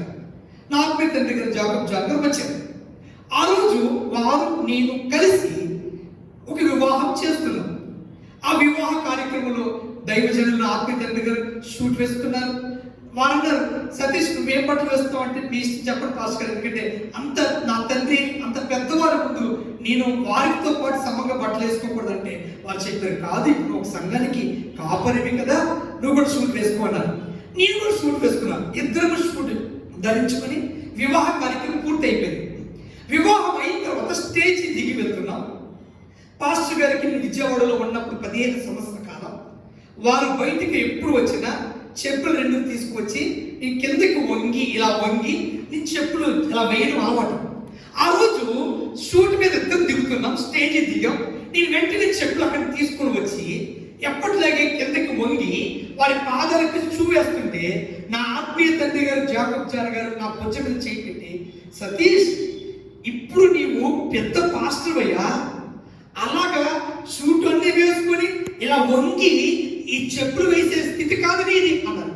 అప్పుడు నేను నా ముఖము పైకెత్తి, ఎంత ఎదిగినా బైబిల్ యేసే చెప్తుంది, ఈ ఒదిగి ఉన్న వారికి గొప్పవాడవుతారు, దేవుడు వాడుకుంటాడు. ఇది ఎప్పటికీ ఈ పరిచర్య చనిపోయే వరకు దేవుడు ఇప్పుడు 100 సంఖ్యలో ప్రజలకు తండ్రిని అయ్యుండొచ్చు, రాబోతున్న కాలంలో వేల మంది ప్రజలకు సంఘ కాపరినైనా, లక్షల మంది ప్రజలకు సంఘ కాపరిగా దేవుడు నిలబెట్టిన ఈ పరిచర్యను ఎప్పటికీ విడిచిపెట్టకూడదండి కదా అంటే అప్పుడు పాస్టర్ గారు నా తల మీద అలా నెవరు వేస్తూ చెప్పారు, సబాష్, క్రీస్తు యేసుకు కలిగిన ఈ మనసు ఎప్పటికీ కలిగి ఉండుడి, అదే మనలను దేవుడు మెచ్చుకున్నట్లుగా చేసేది అని చెప్పారు.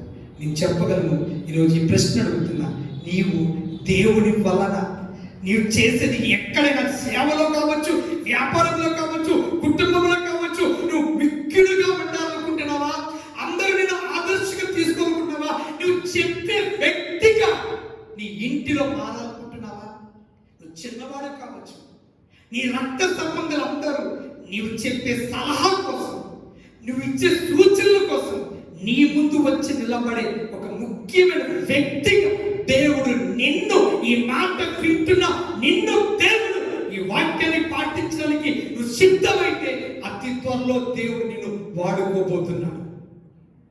సేవలు మాత్రమే కాదు, నీ రక్త సంబంధులు నీ కుటుంబీకులు వచ్చి నీ ముందర నిలబడి నీ సలహాలు, నీ సూచనలను వింటూ పాటించి, మాకు నీవు ముఖ్యమైన వాడివి, నీ మాటే మాకు వేద వాక్కు అన్నంతగా నిన్ను దేవుడు స్థిరపరచబోతున్నాడు. 1, పరిచర్య చేసే మనసు గలవాడు. 2, సమూయేలు మొదటి గ్రంథం 7వ అధ్యాయం అందరు తీయండి. మొదటి సమూయేలు గ్రంథం 7వ అధ్యాయం 5 నుండి 10 వచనం. అంతటా సమూయేలు ఇశ్రాయేలీయులందరినీ మిస్పాకు పిలువనప్పుడి, నేను మీ పక్షమున యెహోవాకు ప్రార్థన చేతునని చెప్పగా, వారు మిస్పాలో కూడుకొని నీళ్లు చేది యెహోవా సన్నిధిని కుమ్మరించి ఆ దినము ఉపవాసం ఉండి యెహోవా దృష్టికి మేము పాపాత్ములమని ఒప్పుకొనిరి. మిస్పాలో సమూయేలు ఇశ్రాయేలీయులకు న్యాయము తీర్చుచూ వచ్చెను. ఇశ్రాయేలీయులు మిస్పాలో కూడి ఉన్నారని ఫిలిష్తీయులు వినినప్పుడు ఫిలిష్తీయులు సర్దారులు ఇశ్రాయేలు మీదకి వచ్చిరి. ఈ సంగతి ఇశ్రాయేలీయులు విని ఫిలిష్తీయులకు భయపడి, మన దేవుడైన యెహోవా ఫిలిష్తీయుల చేతిలో నుండి మనలను రక్షించినట్లుగా మా కొరకు ఆయనను ప్రార్థన చేయుట మానవద్దని సమూయేలునొద్ద మనవి చేసిరి. సమూయేలు పాలు విడువని ఒక గొర్రెపిల్లను తెచ్చి యెహోవాకు సర్వాంగ బలిగా అర్పించి ఇశ్రాయేలీయుల పక్షమున యెహోవాను ప్రార్థన చేయగా యెహోవా అతని ప్రార్థన అంగీకరించాడు. ఇక్కడ 5వ వచనంలో నేను మీ పక్షమున యెహోవాకు ప్రార్థన చేయదు సమూయేలు చెప్తాడు ఇశ్రాయేలు. అంతటి సమూయేలు ఇశ్రాయేలు వారందరినీ మిస్పాకు పిలువనప్పుడు నేను మీ పక్షమున యెహోవాకు ప్రార్థన చేతును. 8వ వచనం మా కొరకు ఆయనను ప్రార్థన చేయుట మానవద్దని సమూయేలుకు చెప్పిరి. 9వ వచనం లాస్ట్ యెహోవాకు ప్రార్థన చేయగా యెహోవా అతని సమూయేలు ప్రార్థన ఆలకించారు. ఇక్కడ జాగ్రత్త ఆలకించి నాకు చూడండి, సమూయేలు యెహోవాకు ప్రార్థన చేస్తున్నాడు. ఇశ్రాయేలు ప్రజలు వచ్చి చెప్తున్నారు యెహోవాకు ప్రార్థన చేయటం మానవద్దు. ఎందుకు?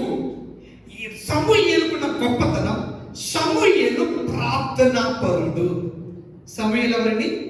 ప్రార్థనా పరుడు. 1 పరిచయం చేయవాడు, 2 ప్రార్థనా పరుడు. చెప్పండి, ప్రార్థనా పరుడు. 2 ప్రార్థనా పరుడు.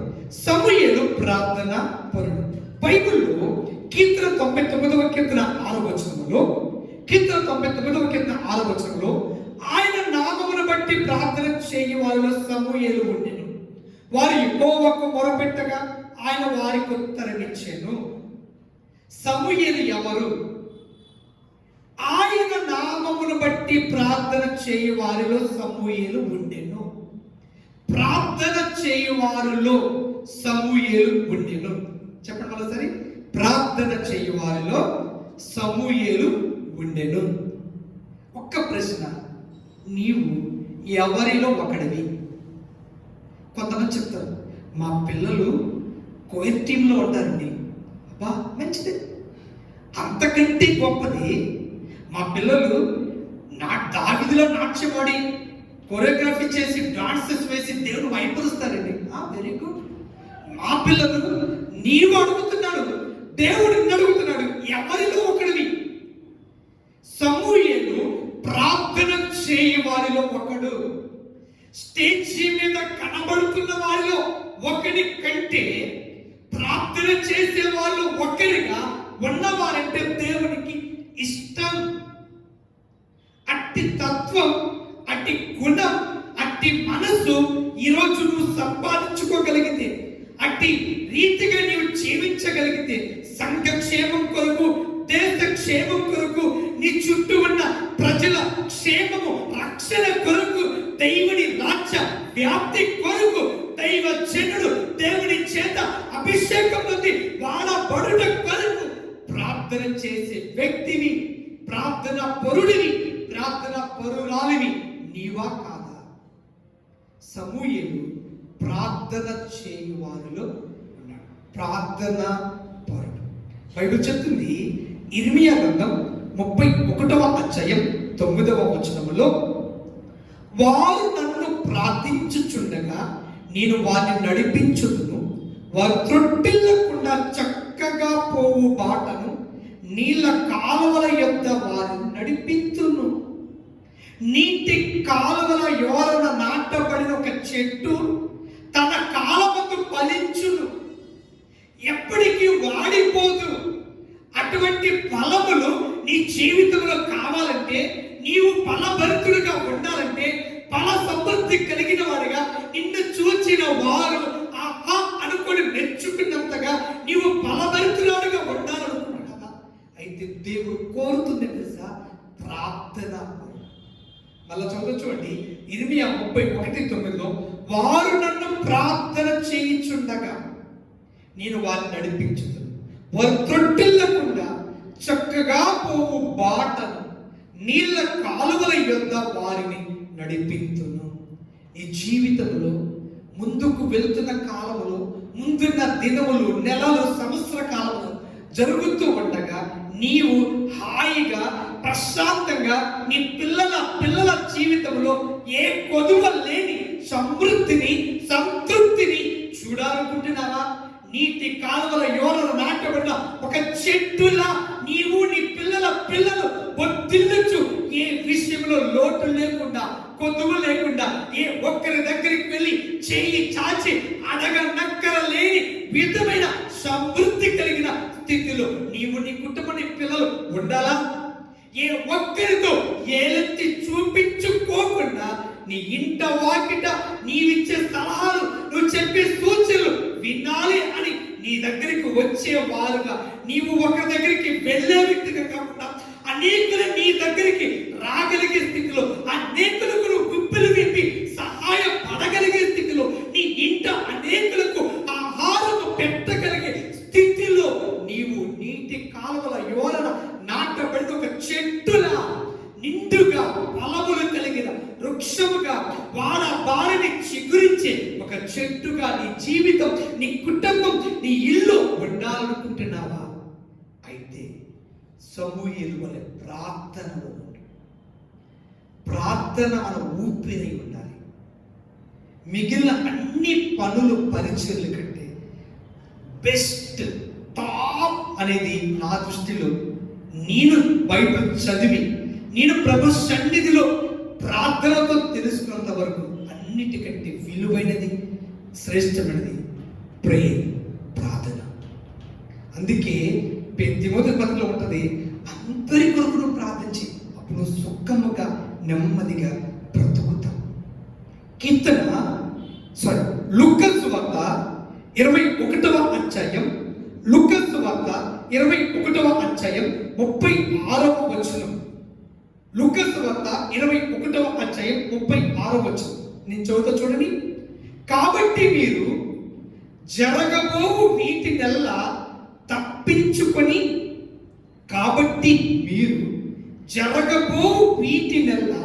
తప్పించుకొని మనుష్య కుమారుని ఎదుట నిలవబడుటకు శక్తి గలవారగునట్లు ఎల్లప్పుడూ ప్రార్థన చేయొచ్చు, మెలకుగా ఉండుడి. జరగబోవు వీటినల్లా, ఇప్పుడు ప్రపంచమంతా వణికిస్తున్న, కలవరాన్ని పెడుతున్న, భీతికి కారణమైన ఒక వైరస్ కరోనా వైరస్. బైబిల్ చెప్తుంది, వీటినెల్లా తప్పించుకొని, ఈ శిక్షణ ఉగ్రతను, ఈ తెగులను, ఈ కాటకములను, కరువులను తప్పించుకొని మనుష్య కుమారుడు అనబడే యేసుక్రీస్తు ఎదుట నిలవబడుటకు శక్తి గలవారగునట్లు ఎల్లప్పుడూ ప్రార్థన చేయొచ్చు, మెలకుగా ఉండుడి. ఈ సమయంలో మనకు కావలసింది ప్రార్థన. తండ్రి కుమార పరిశుద్ధాత్మ త్రియేక దేవుని యొక్క నామములో, ఆయన కృపలో, ఆయన దయలో ఇప్పుడు దేవుడు ఆరాధిస్తున్న మా న్యూ ఫిలదెల్ఫియా సంఘంలో ప్రతి దినం ఉదయం నుండి రాత్రి వరకు ఒక్కొక్క గంట కొన్ని కుటుంబాలకు నిర్ణయించాం. ఈ ఉదయం 8 గంటలు 9 గంటల వరకు కొన్ని కుటుంబాలు, 9 నుంచి 10 వరకు మరికొన్ని కుటుంబాలు, 10 నుంచి 11 మరికొన్ని కుటుంబాలు, వారికి ఇచ్చిన సమయం బట్టి వారి కుటుంబంలో ఉన్న చిన్న బిడ్డ మొదలు వృద్ధుల వరకు కలిసి ఏకీభవించి ఏ రోజు వారికి ఏ అంశాన్ని అయితే ఇస్తున్నామో ఆ అంశం కొరకు ప్రార్థించడం మొదలుపెట్టారు. ఒక గొప్ప ఉజ్జీవం ఈ కరోనా వల్ల సంఘములో ఆరాధన జరగడం లేదు అన్న ఒక చిన్న మానసికమైన బాధ ఒక దైవజనుడిగా నాకు ఉన్నప్పటికీ మరొక కోణంలో ఒక తృప్తి ఉంది. ఏంటో చెప్పనా, చాలా మంది నాతో చెప్పిన మాట ఏంటంటే, పాస్టర్ గారు ఇంతవరకు మా కుటుంబంలో కుటుంబ ప్రార్థనలు మేము విడిగా చేసుకునే వారం కాదండి, ఎవరికి వారిగా వారి సమయంలో ప్రార్థన చేసుకునే వారమి. కానీ ఇప్పుడు మీరు ఈ కరోనా వలన ఇప్పుడున్న ఈ పరిస్థితులు బట్టి ఇంటిలో ప్రతిరోజు ఒక గంట, చిన్నలేమి పెద్దలేమి, బాప్తిసం పొందినా పొంది ఉండకపోయినా కలిసి కూర్చొని ప్రార్థన చేయమని చెప్పారు. అలా కొద్ది రోజులు చేయడం అలవాటైన తర్వాత ఇప్పుడు మా ఇంటిలో ఉన్న మా అందరికీ వ్యక్తిగతంగా ప్రార్థన చేయడం అలవాటైంది. గంట సమయం కదలకుండా ఆయన ఎదుట మోకాల మీద ఉండి లేకపోతే కూర్చుని ప్రార్థన చేసే అలవాటు మాకు వచ్చింది. మరి కలిసి కుటుంబం ప్రార్థన చేస్తున్న సంతృప్తి మాకు కలిగిందని చాలా మంది చెప్తున్నారు. ఇంకొందరు చెప్తున్నారు, పాస్టర్ గారు ఇలా మేము ప్రార్థన చేసుకుంటే మా ఇరుగు పొరుగు వారు కూడా ఎలాగో ఖాళీగా ఉన్నాం కదా అని చెప్పి వారు కూడా వచ్చి మాతో పాటు కలిసి కూర్చుంటున్నారండి. వారు కూడా ప్రార్థన చేసుకున్నారని ఇప్పుడు వారు కూడా ప్రార్థన చేయడం అనేది వచ్చిందండి.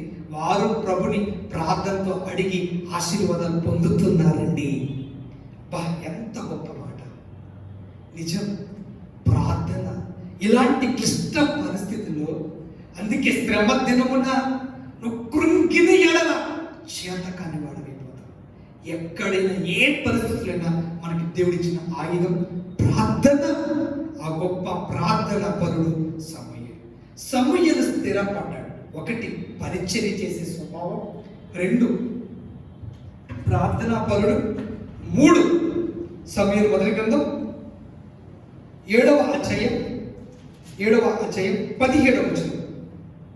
మరియు అతని ఇల్లు రామాలో నుండినందున అచ్చటికి తిరిగి వచ్చి అచ్చటి కూడను న్యాయము తీర్చుచుండెను.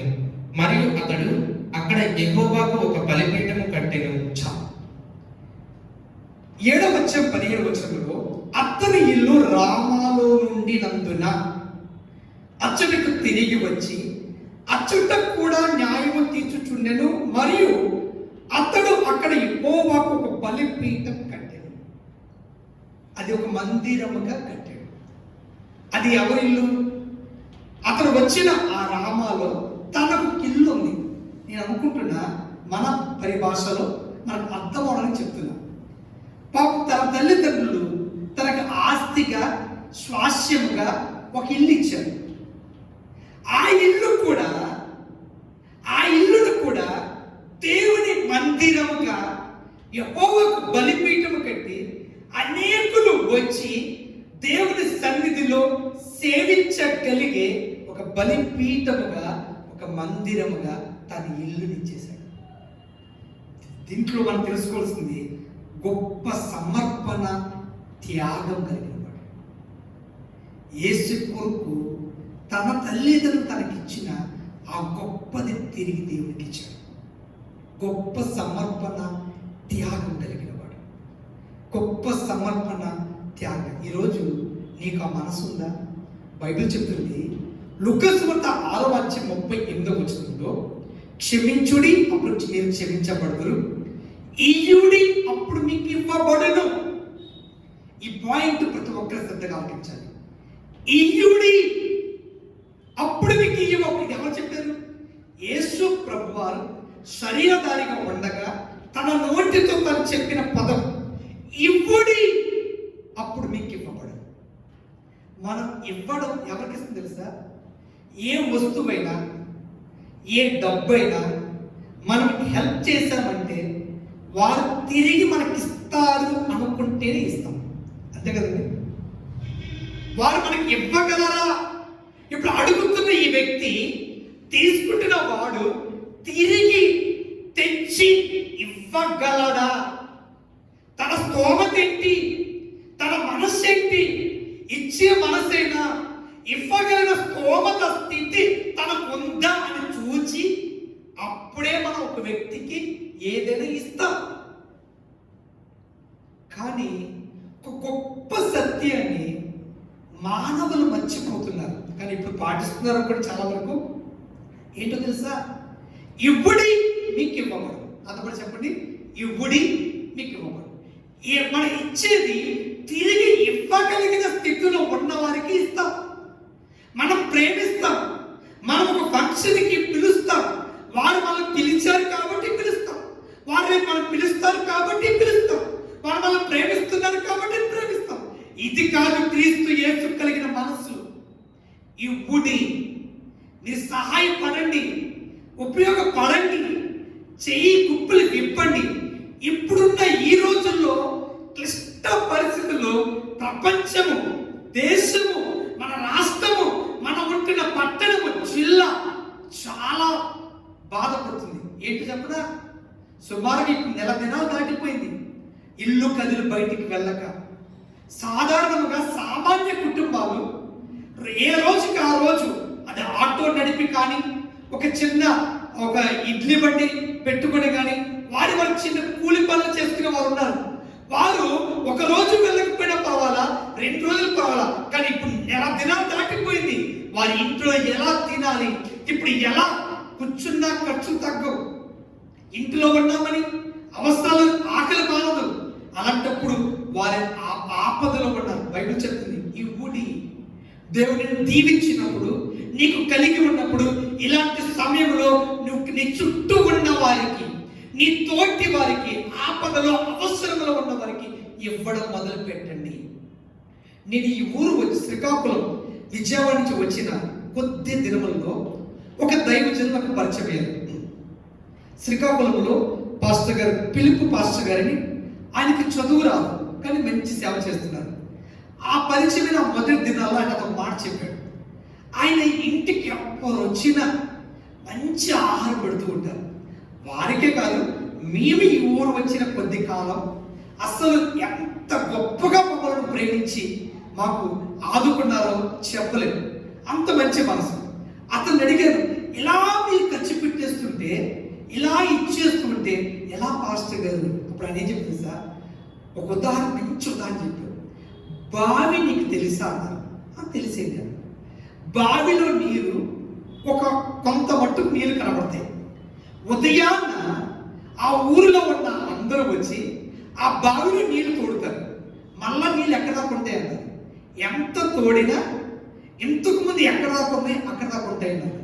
అలాగే నువ్వు ఇచ్చు చూడు, దేవుడు నీకు మళ్ళా దీవిస్తాడు. ఆ మాటను బట్టి నేను ప్రభావితుడినే. ఆనాటి నుండి ఈనాటి వరకు దేవుడు నాకు ఇచ్చిన అప్పులు చేసి ఇవ్వను కానీ, నన్ను నా చేతులలో, నా ఇంటిలో నాకంటూ దేవుడు ఏదైతే ఇచ్చి ఉన్నాడో, ఇచ్చుచున్నాడో, దానిలో నుండి నా ఎదుట నిలబడిన ఒక వ్యక్తి సహాయకులకు ఎదురు చూస్తుంటే, సహాయంలో అవసరంలో ఆ వ్యక్తి ఉంటే అతడు అడగక మునిపే నేను చెయ్యగలిగే స్థితిలో ఉన్నానని గుప్పులు విప్పడం మొదలు పెట్టాను, సహాయపడడం మొదలు పెట్టాను. విజయవాడ నుండి వచ్చిన నేను ఈ రోజు ఇదే పట్టణంలో ఒక స్థిరపడిన వ్యక్తిగా, ఒక స్థితిలో, ఒక స్థాయిలో దేవుడి చేత దీవించబడ్డాను. ఈ మాటని జాగ్రత్త. మనం ఎవరికైనా ఇస్తాం, తిరిగి ఇస్తారు అంటే. కానీ బైబిల్ ఏమో తెలుసా? సామెతలు 19:17 అధ్యాయం ఈ ఒక్క మాట శ్రద్ధగా ఆలోచించాను. సామెతల గ్రంథం 19:17 బీదలను కనికరించువాడు యెహోవాకు అప్పించువాడు, వారి ఉపకారములకు యెహోవా యేసయ్య ప్రత్యుపకారం చేయును. బీదలను కనికరించువాడు యెహోవాకు అప్పించువాడు, వారి ఉపకారములకు దేవుడిని యేసయ్య, యెహోవా అనబడే ఆయన ప్రత్యుపకారం చేయును. సామెతలు 28వ అధ్యాయం 27వ వచనం. సామెతలు 28వ అధ్యాయం 27వ వచనం.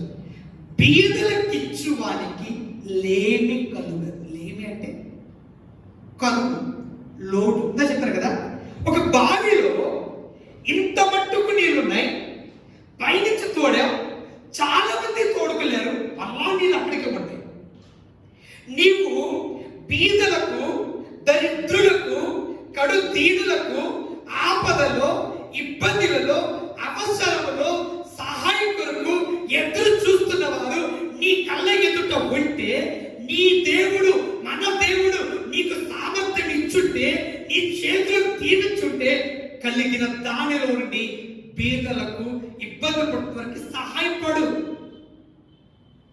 నువ్వు సహాయపడితే ప్రత్యుపకారం వాళ్ళకి చేయలేదు.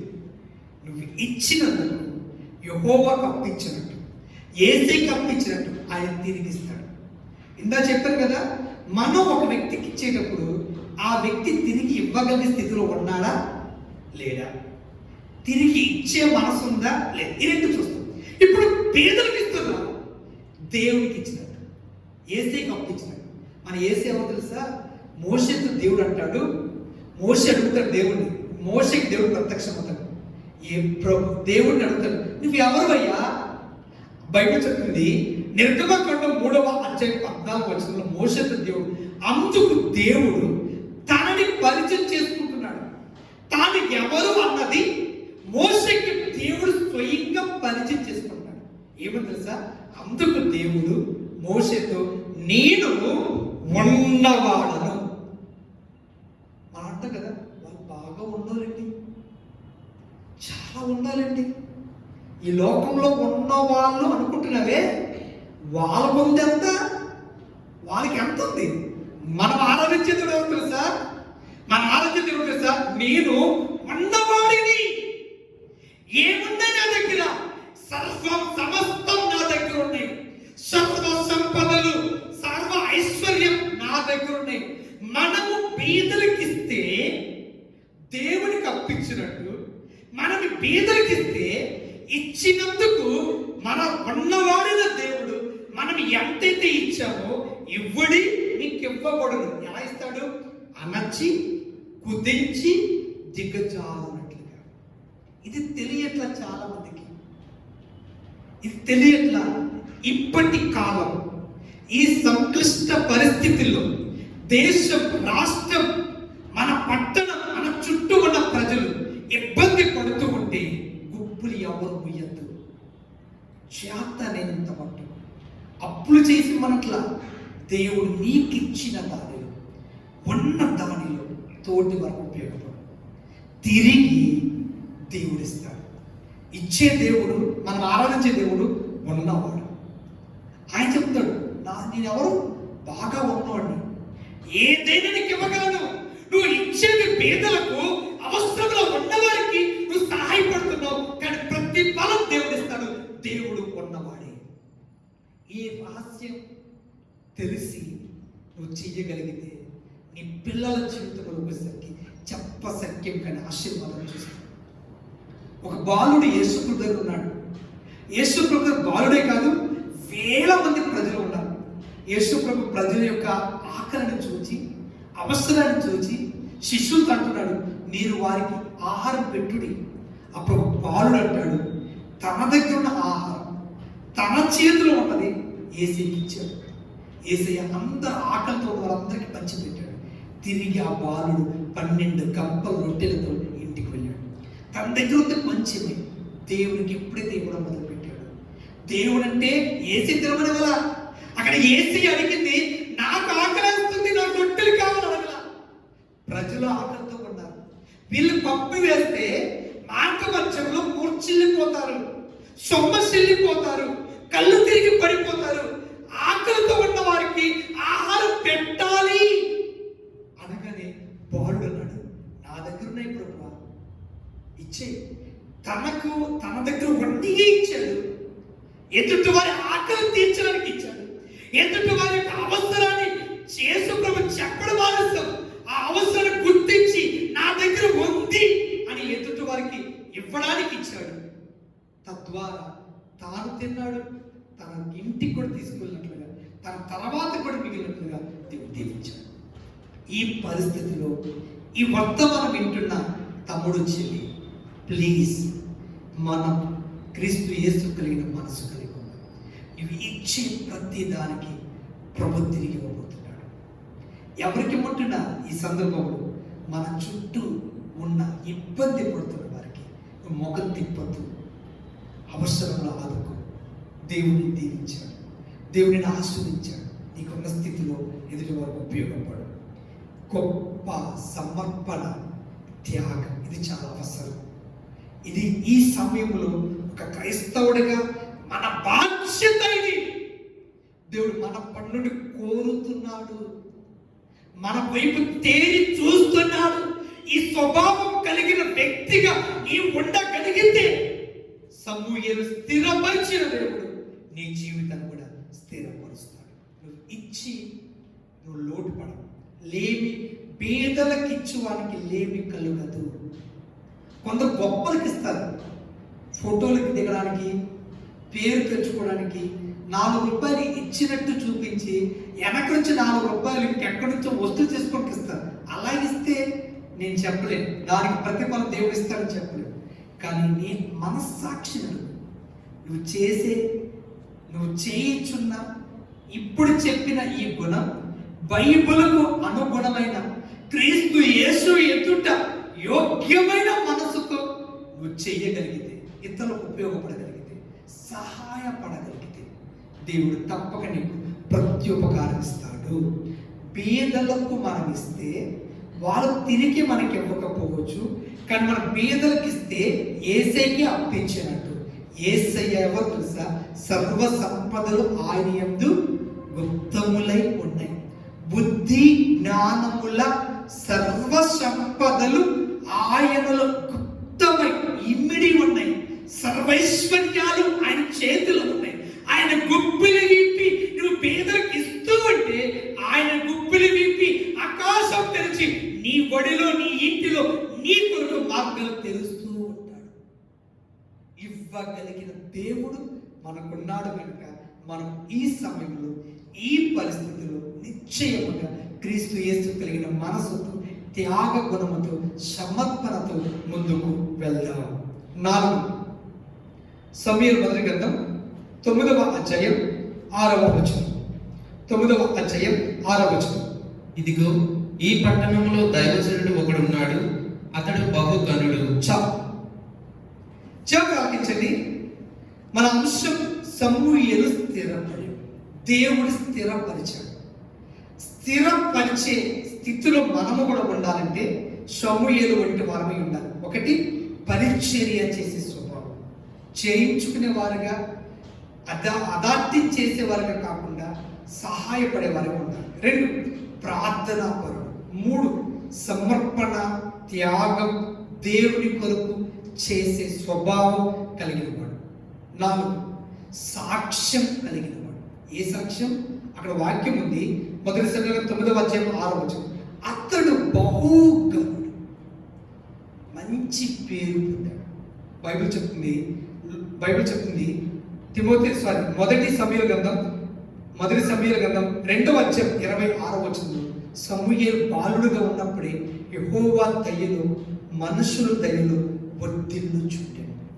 క్రైస్తవులైన మనం ఉన్న సభ్య సమాజంలో దయ పొందేవారిగా ఉండాలి. మనుషులు దయ మనకు అవసరం. ఉంటున్న చోటు, ఉంటున్న పట్టణంలో నీకు ఒక మంచి పేరును, మంచి గౌరవమైన పేరు నీకు ఉండాలి. సమూయేలు బహుగనుడు అని ఆ పట్టణంలో పేరు పొందాడు. ఈరోజు నీ సాక్ష్యాన్ని కాపాడుకుంటున్నావా? యేసు ప్రభువు కూడా లూకా సువార్త 2వ అధ్యాయం 52వ వచనంలో యేసు జ్ఞానముందును, వయస్సునందును, దేవుని దయందును, మనుషుల దయలో వర్ధిల్లు చూడండి. ఎక్కడ వర్ధిల్చునండి? మనుషుల దయ. ఈరోజు క్రైస్తవుడు అనబడే నీవు చర్చిలో మాత్రమే కాదు, నువ్వు ఉంటున్న వీధిలో, నువ్వు ఉంటున్న ప్రాంతంలో కూడా మంచి దయలో నువ్వు వర్ధిల్లుతూ ఉండాలి. మంచి సాక్ష్యాన్ని కాపాడుకోవాలి. మంచి సాక్షి జీవితాన్ని కలిగి ఉండాలి. సమూయేలు మంచి సాక్ష్యాన్ని కలిగి ఉన్నాడు.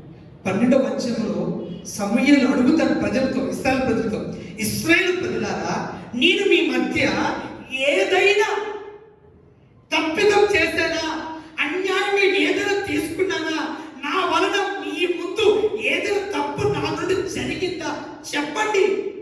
ఈరోజు ఒక మాట అడుగుతున్నా, నువ్వు చర్చిలోనే కాదు, నువ్వు ఉంటున్న ప్రాంతంలో, నీ చుట్టూ ఉన్న అన్యజనుల మధ్య నేను యేసు ప్రభుని ఆరాధిస్తున్న నేను మీ అందరి మధ్య ఎంత యోగ్యంగా, మర్యాదగా ప్రవర్తిస్తున్నాను అని నువ్వు చెప్పించగలవా?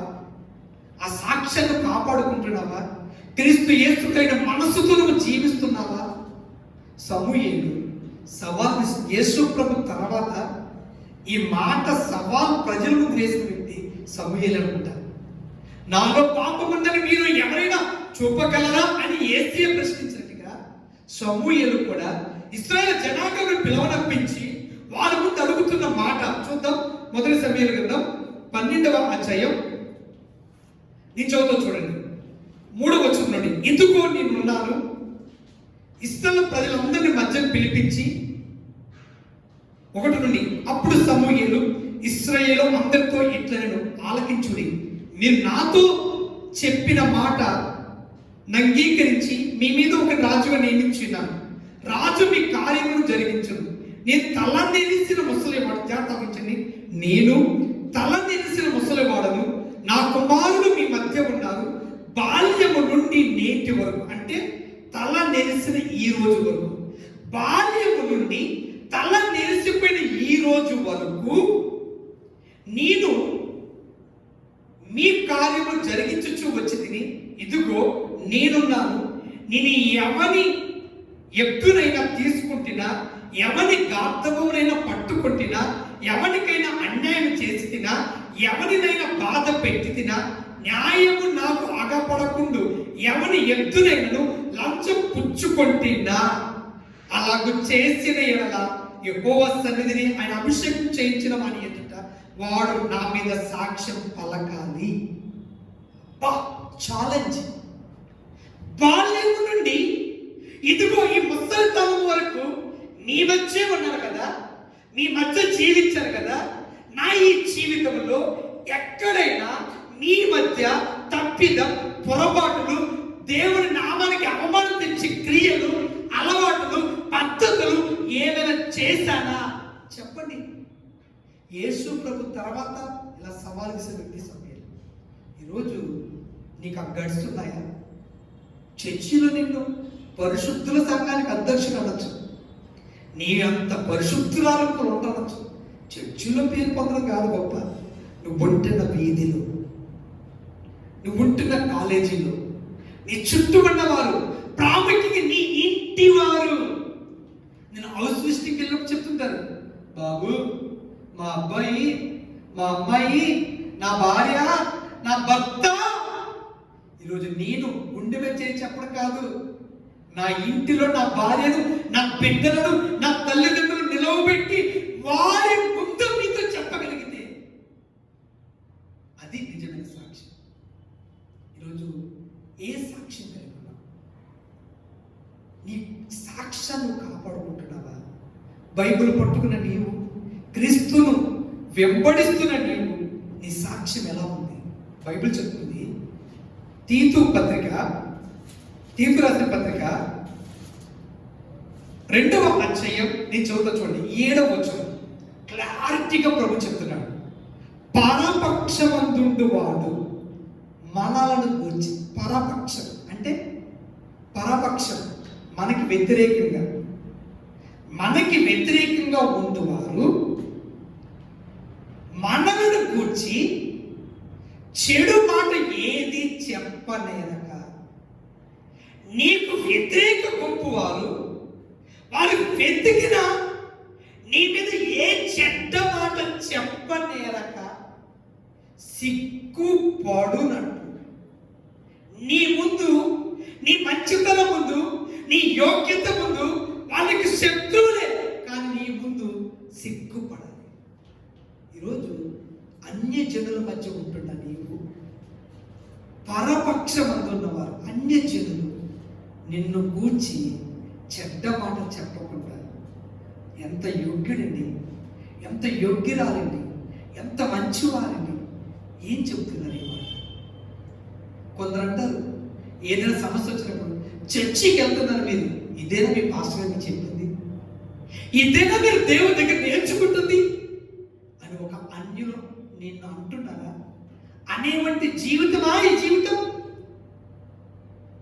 అనిపించుకోవడానికి ఈ క్రైస్తవ జీవితం? నిన్ను గురించి సంఘ కాపురం నీరు మెచ్చుకోవడం కాదు, చర్చిలో ఉన్నవారు మెచ్చుకోవడం కాదు, పరపక్షమందున్న వారు కూడా సిగ్గుపడాలి. శత్రువు కూడా ఏలెత్తి చూపడానికి వీరు లేనటువంటి నిజమైన భక్తిని, ఆదరిని, సాక్ష్యాన్ని కలిగి ఉండడమే దేవుడు కోరుకుంటున్నాడు. పరపక్షం మనవాడు మనం పొగుడతారు, కాకి పిల్ల కాకి ముద్దు. మన సాక్ష్యం మన వారి దగ్గర మెప్పు పొందమని బైబిల్ కోరట్లా, మనం మన చుట్టూ ఉన్న ప్రజల మధ్య నిజమైన క్రీస్తుని కలిగిన క్రైస్తవుడుగా జీవించి ఇలా ఉండును అన్న విషయం వారు చూడాలి. నీలో క్రీస్తును కనపరచాలి. పరపక్షమందున్న వాడు మనల గురించి చెడు మాట ఏది చెప్పనేరక సిగ్గుపడునట్లు అన్నిటి యందు నిన్ను నీవే సత్కార్యముల విషయమై మాదిరిగా కనపరుచుకో. మాదిరి సాక్ష్యం, క్రైస్తవ జీవితం ఇతరులకు మాదిరిగా కనపడేది. అందుకే తిమోతి రాసిన మొదటి పత్రిక 4వ అధ్యాయం 11 నుండి చదువుకుంటే, తిమోతి రాసిన మొదటి పత్రిక 4వ అధ్యాయం 11 నుండి, నీ యవ్వనమును బట్టి ఎవడును నీకు తృణీకరింపనీయకము గాని మాటలోను, ప్రవర్తనలోను, ప్రేమలోను, విశ్వాసంలోను, పవిత్రతలోను విశ్వాసులకు మాదిరిగా ఉండుము. మాదిరిగా ఉండుము. నిన్ను చూచి అనేకులు ప్రభు ప్రేమకు ఆకర్షితులు కావాలి. నీ విధానంలో చూచి నీ పొరుగున వారు తల్లులు చెప్పాలి వారి పిల్లలతో, మా అబ్బాయిని కూడా చర్చికి తీసుకెళ్ళాయి, మా అమ్మాయిని కూడా చర్చికి తీసుకెళ్ళి, మా పిల్లలు కూడా మారుతారు, మా పిల్లలు యోగ్యులవుతారు. ఈరోజు ఎలాంటి సాక్ష్యం కలిగి ఉన్నాడు? సాక్ష్యము కలిగి ఉన్నాడు. 1 పరిచయం చేయుచున్నాడు, 2 ప్రార్థనా పరుడు, 3 సమర్పణ త్యాగం చేసే మనసు గలవాడు, 4 సాక్ష్యాన్ని కాపాడుకున్నాడు.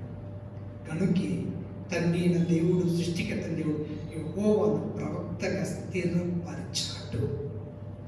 ఈ మాట వింటున్న నీతో ప్రభు నిశ్చయముగా నువ్వు అనుకున్న విధముగా నీ జీవితంలో నువ్వు సాధించాలి, పొందుకోవాలి, సాధించి చూపించాలి, నిలబడి చూపించాలి, దేవునికి గొప్ప సాక్షిగా ఈ విషయంలో నేను వాడబడాలి అనుకుంటున్నావు.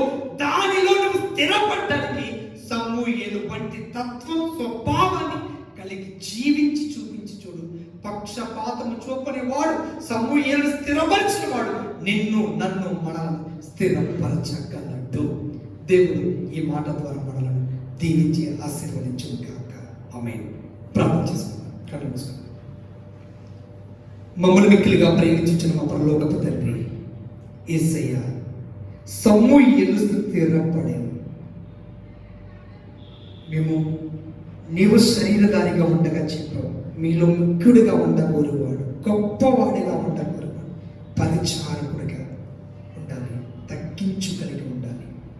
అటువంటి మనస్సు కలిగిన వారు ముఖ్యులు, గొప్పవారు, స్థిరపడిన వారుగా నిలబడతారని తెలుసుకున్న మేము ఇక మీదట దాసుని స్వరూపముగా తగ్గింపు తత్వాన్ని, దీన మనస్సును కలిగి ఎదుటి వారి ముందు జీవించి స్థిరపడి గొప్ప వ్యక్తిగా మారినట్లుగా నన్ను మమ్మల్ని దీవించండి.